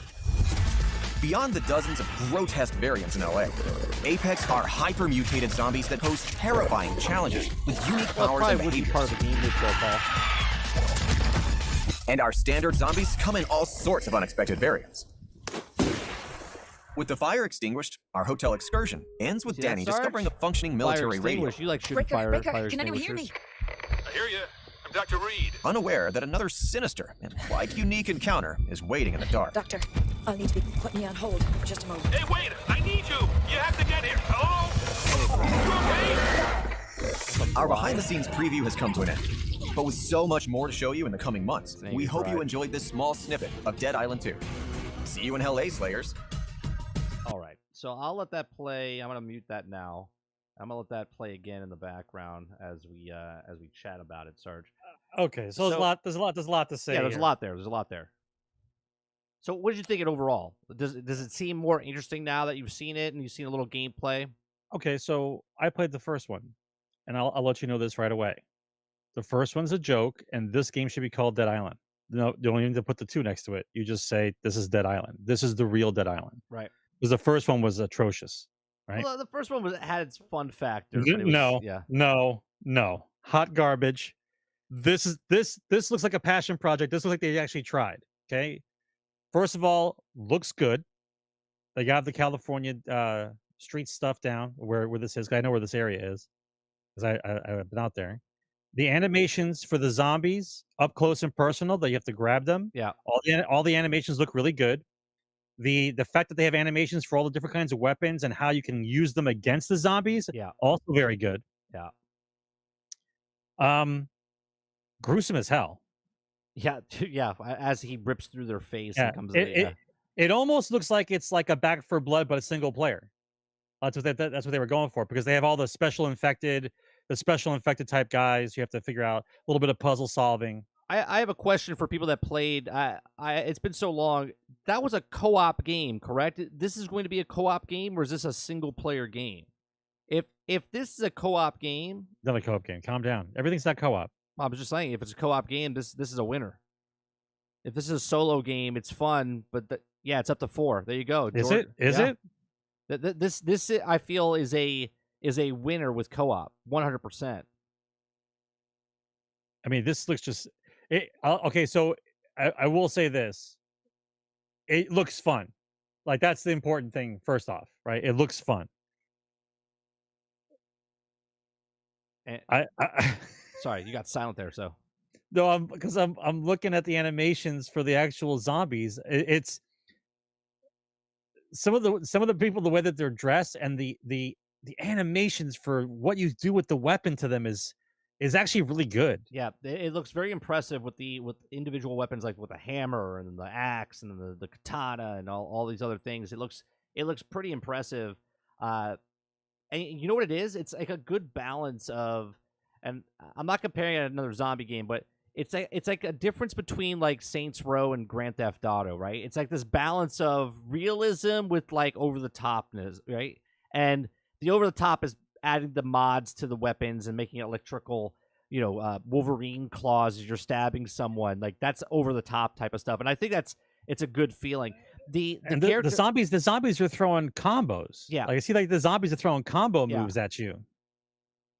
I hope now that this is co-op, drop in, drop out type of thing. It would be a blast to play. I could see myself now. Let's be honest, Sarge. Is this a day one buy, or is this wait till it goes on sale type of thing? There's no such thing as a day one buy for me anymore. Right? Once a game is out, it's out. It's not going anywhere. Krebsy says, looks good visuals, looks fun. Not for me. Maybe it came out 5 years ago. Would be interested. Gaming Fire says, so I'm hoping this is co-op, easy to join a friend. Travis is all in. It's like the glory kills from Doom 2016. Yeah, you know what I mean? Like it's like rewarding to do stuff. I actually like what they said about the flesh system, where if I shoot someone like at the kneecap, all of a sudden they're from the kneecap down, it gets dismembered it and stuff like that, right? That's pretty cool. And then this mod system for the weapons to add like you find certain things. I'm going to assume that the cards you find in like hidden chests or areas or bosses drop them to find the certain cards. I don't think you're just going to have those cards anytime. You 100% are going to find those, just sort of like a Fallout 76 type of thing, like you're out and about. And it would be nice to see. It would be nice to see if the way they have it set up, where this sold it for me, to be honest. If you're getting rushed, if you're getting rushed by a bunch of zombies and you kneecap them all, if they're all on the ground, they can't run after you anymore. They're just crawling. Like if that kind of stuff's in the game. Yeah, you dismember it, all the legs, and just have them all crawl just towards you. Yeah. If that stuff's allowed. This comes out the end of April, Paul. It's like the 21st. Yeah. Yeah, there's the Wolverine claws. Before anyone asks, this will not be on Game Pass at launch. It shouldn't. Yeah. It shouldn't. Yeah, those claws sold it for me, Travis. I was like, that looks pretty good. Look, if I was playing this by myself, this is night and day compared to the first one, though. The first one didn't look like this at all. Yeah, the first one. The first one we had fun for like 2 days, and then we got bored of it. Let's be honest. But that's what it is with the whole zombie thing. I still think that's the bad part about this, though. I was just going to say, like, obviously, some people are going to play this and they're going to absolutely love it. I think this. And again, I'm being generalistic because I haven't played this yet, but because I played Dead Island 1. It kind of just reminds me of, in the back of my head, like a Just Cause or the Dead Island 1, where it's fun, but really for a short period of time, right? Yeah, but it's multiplayer. That's what makes up. What makes up the gap. And that's why I said if it's a co-op, it's a win, because if you can go in, see the difference between like Left 4 Dead when we were playing Back 4 Blood, Back 4 Blood, same thing. Yeah, I know, but Back 4 Blood. There was something off about it. It was fun, but it felt like sluggish, and they had a card system, sort of like this, okay?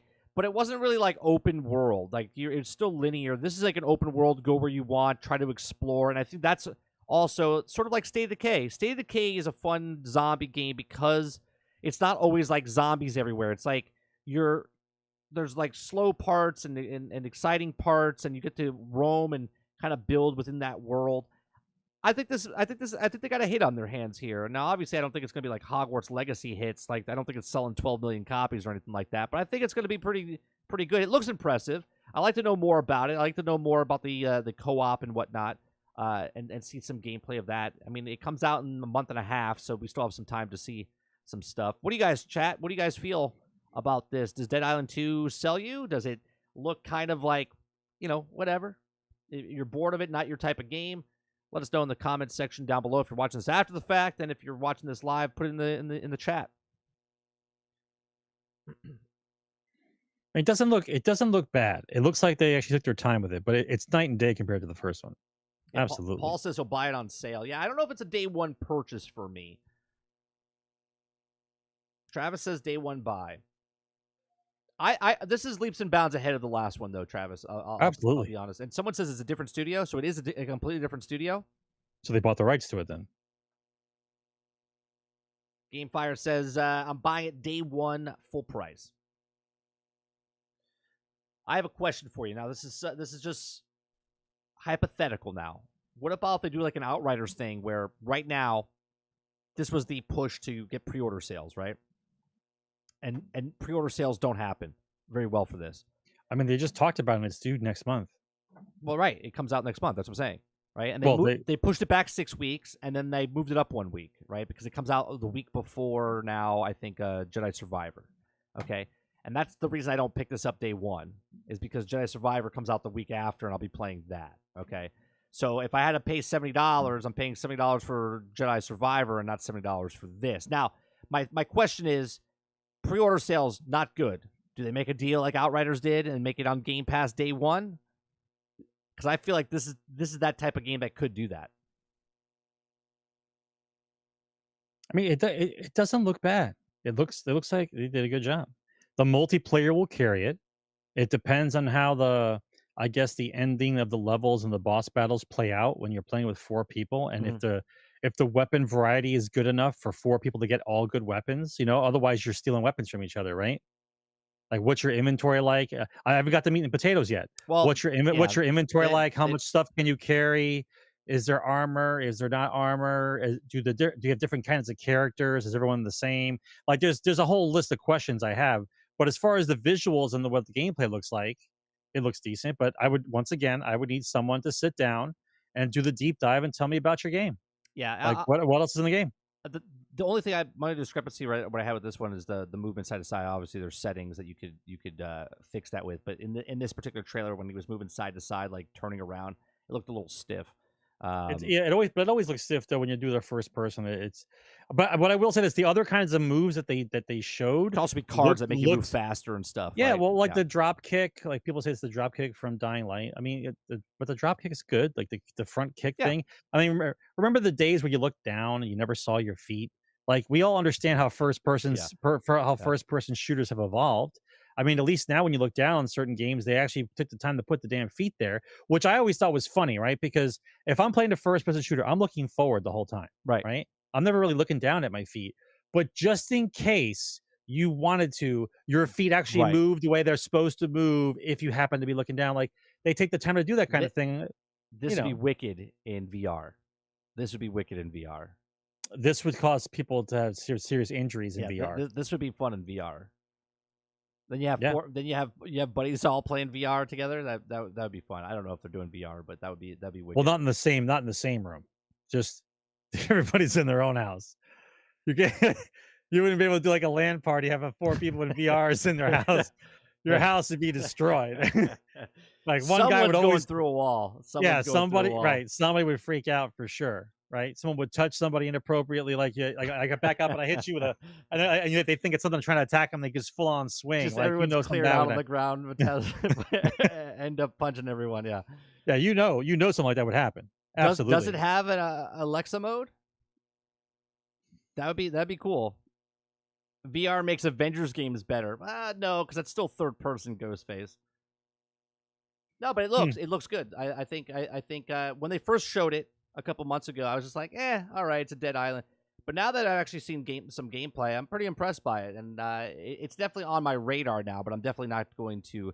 It's not day one buy to me, only because it's so close to Jedi Survivor. You know what part the part of the game that doesn't really.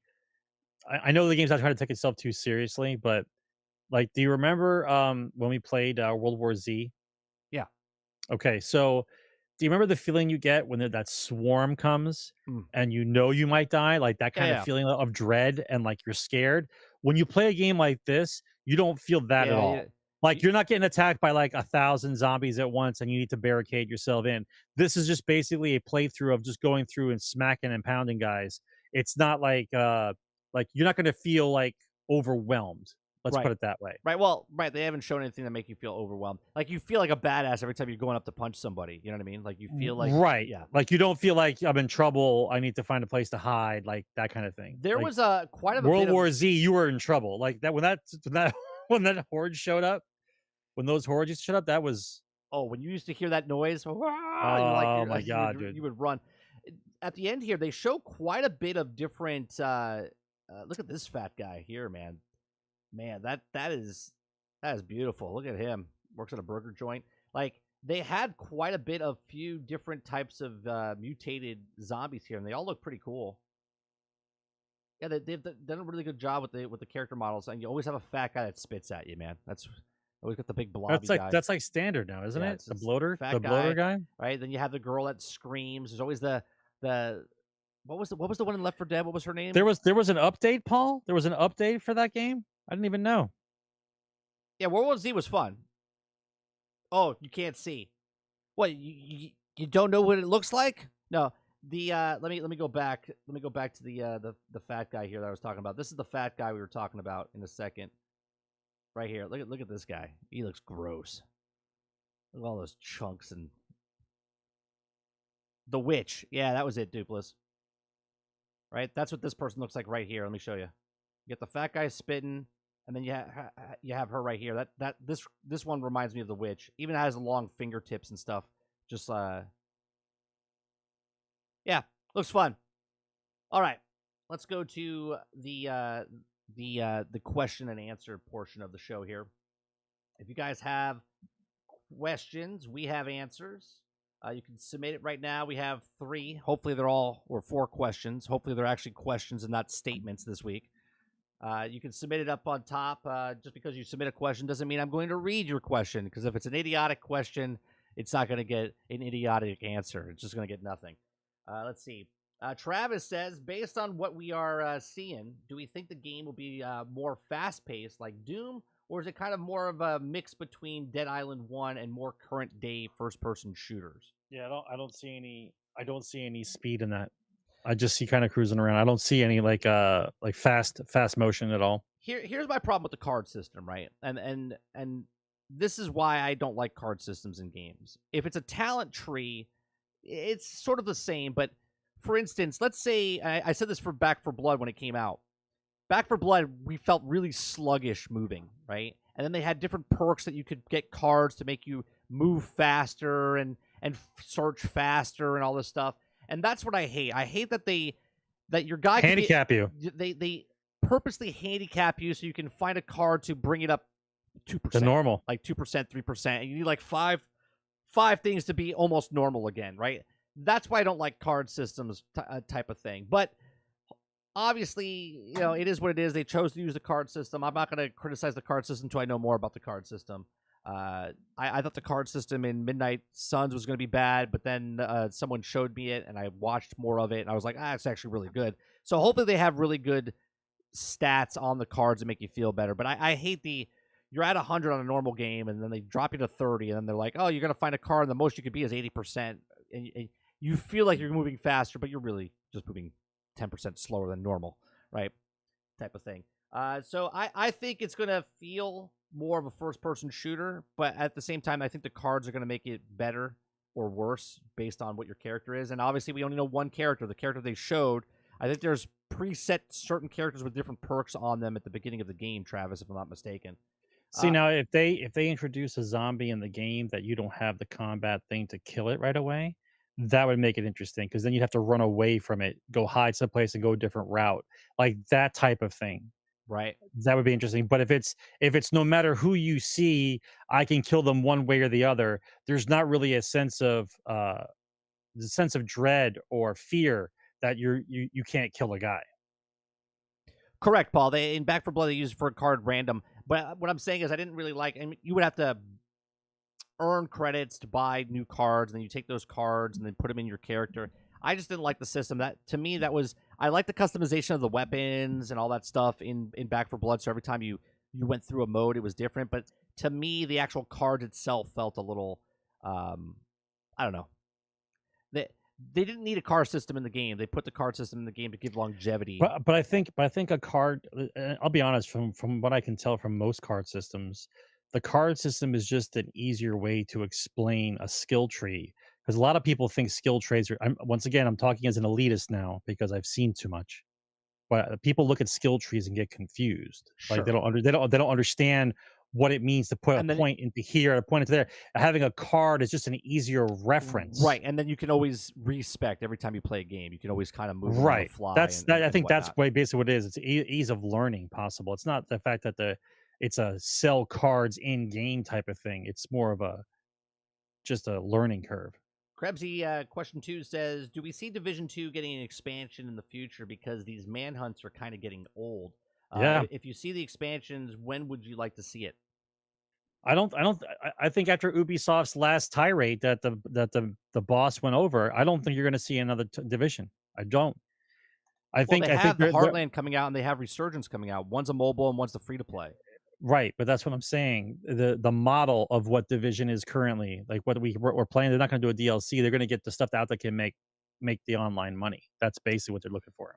When we were talking about it a little earlier, Krebsy, when Sarge brought up how they brought the castle back, right, and they're week after week maybe building up the castle.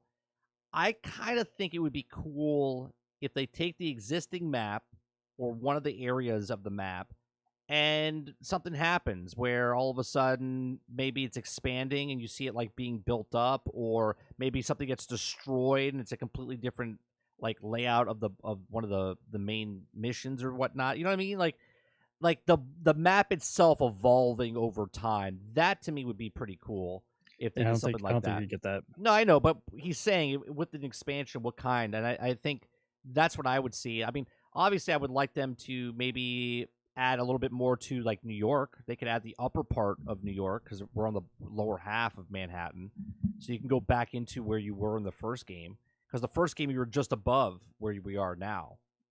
So I could see an expansion happening like that if they do an expansion. But I think the Manhunts and the Season Pass, that's story-wise, we're going to get expanded. But I don't think we're going to get much more than that. Next question is Krebsy again. He says, what would it be your rankings on the Disney parks? And which has the best food? You want to know the Disney parks? What's the best Disney parks? Food wise is going to be Epcot. Yeah, food wise is Epcot. Ride wise, it's probably. I mean, ride wise, it'll probably be Hollywood Studios. Really? Yeah, because Magic Kingdom's got a lot of kiddie rides, right? Yeah. So you got the Space Mountain, the Thunder Mountain. They have the new Tron. Well, is Tron open yet? Is Tron open? Tron open, or it's opening up. Like it's soft opening right now. Guardians of the Galaxy rides really good roller coaster. That's out of Epcot. You got Test Track. You got a couple rides there. Food's good there. I like Epcot as the best park. For me, Epcot's the best park. Best rides, I think Hollywood Studios. It's close. Because they only have one or two each that are really good. Yeah, the rest is the Toy Story ride, the Slinky Dog ride, the Tower of Terror.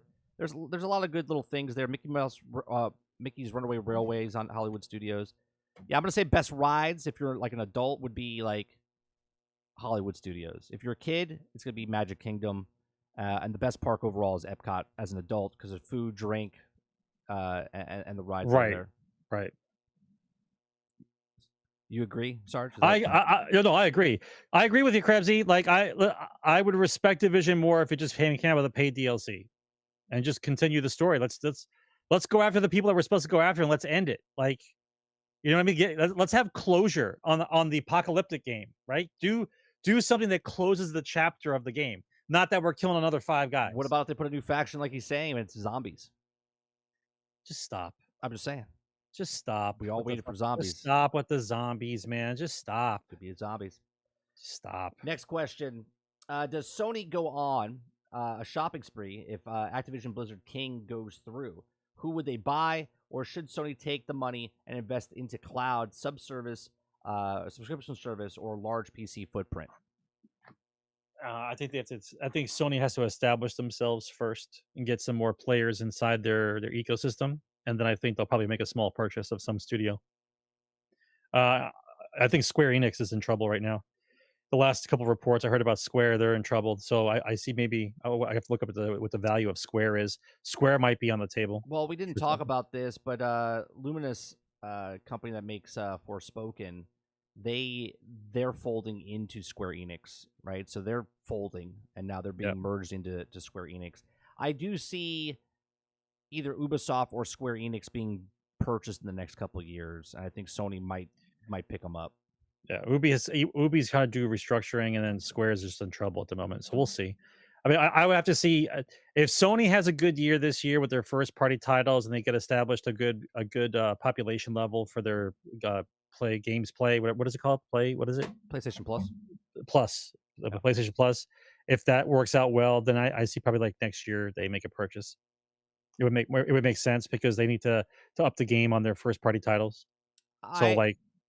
I would say that Sony has to invest in the cloud system, and the subscription service is a good move. They already have enough first party titles. Like if you think about Nintendo, and every time they have a new Nintendo system, they have a Mario, a Metroid, a Zelda. They have their like 4 or 5 go-to IPs that why I buy the console. Right. The reason why I buy it. I think PlayStation has that. They have God of War, Horizon, Spider-Man, Uncharted, the racing, Gran Turismo. They have all of those IPs. So if Sony wants to compete with Xbox in the future, I'm not talking about consoles, going into the next thing, I would invest money into the subscription service, and I would also invest money into the cloud service as well. Right? I mean, I miss Final Fantasy. Like I want to be able to play Final Fantasy on an Xbox. I don't want to have to buy a PlayStation to play Final Fantasy. Right. Well, I mean, I was just saying, why don't you just buy a PlayStation? I don't want to buy a PlayStation right now. Just for one game, right? You want yeah, like I can. There's certain games that I think about and then they just fall out of my head. I'm not worried about it, but every once in a while, like I like a good game to get into, like a RPG like that, and then I can't play it. So that's the one I kind of dwell on from time to time. Yeah, I think the time I get a PlayStation 5, like the PlayStation 6 will be announced. Well, let's see if this year they announce a pro version of either the Xbox or the PlayStation. If that happens, then you know the timetable for the next system. If they don't announce it this year, then you know it's going to go a little longer. We're 2 years in now. This is the third year. We're going into the third year. I think this is the third year. Oh, this is the third year. Yeah, this is the third. I'm pretty sure this is the third year.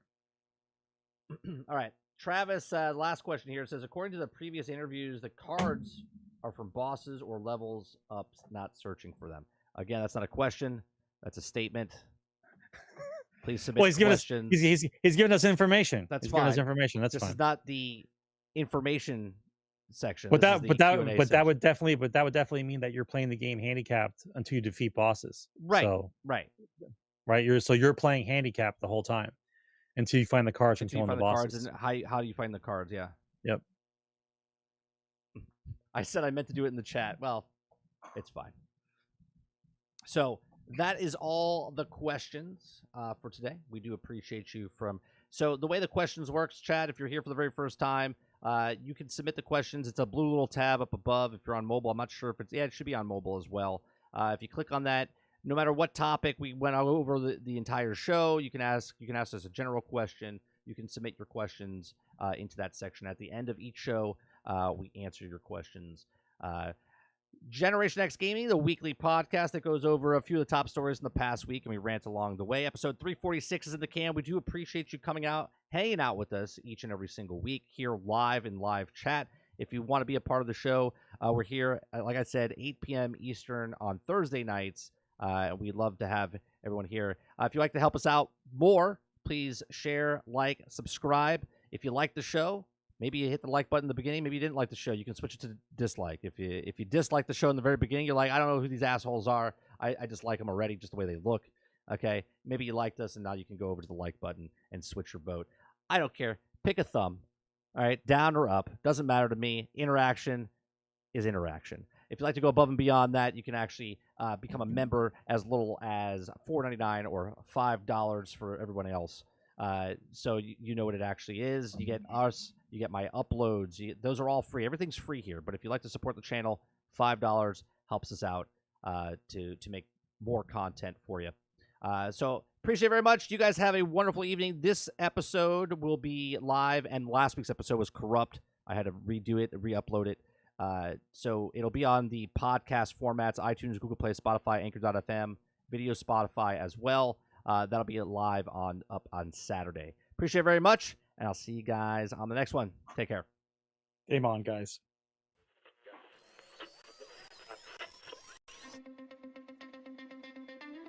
They're two brothers and gamers that have been playing games since the early 1980s. Combined, they have over 65 years experience. Join them each week as they discuss and rant about gaming and entertainment news. This is Generation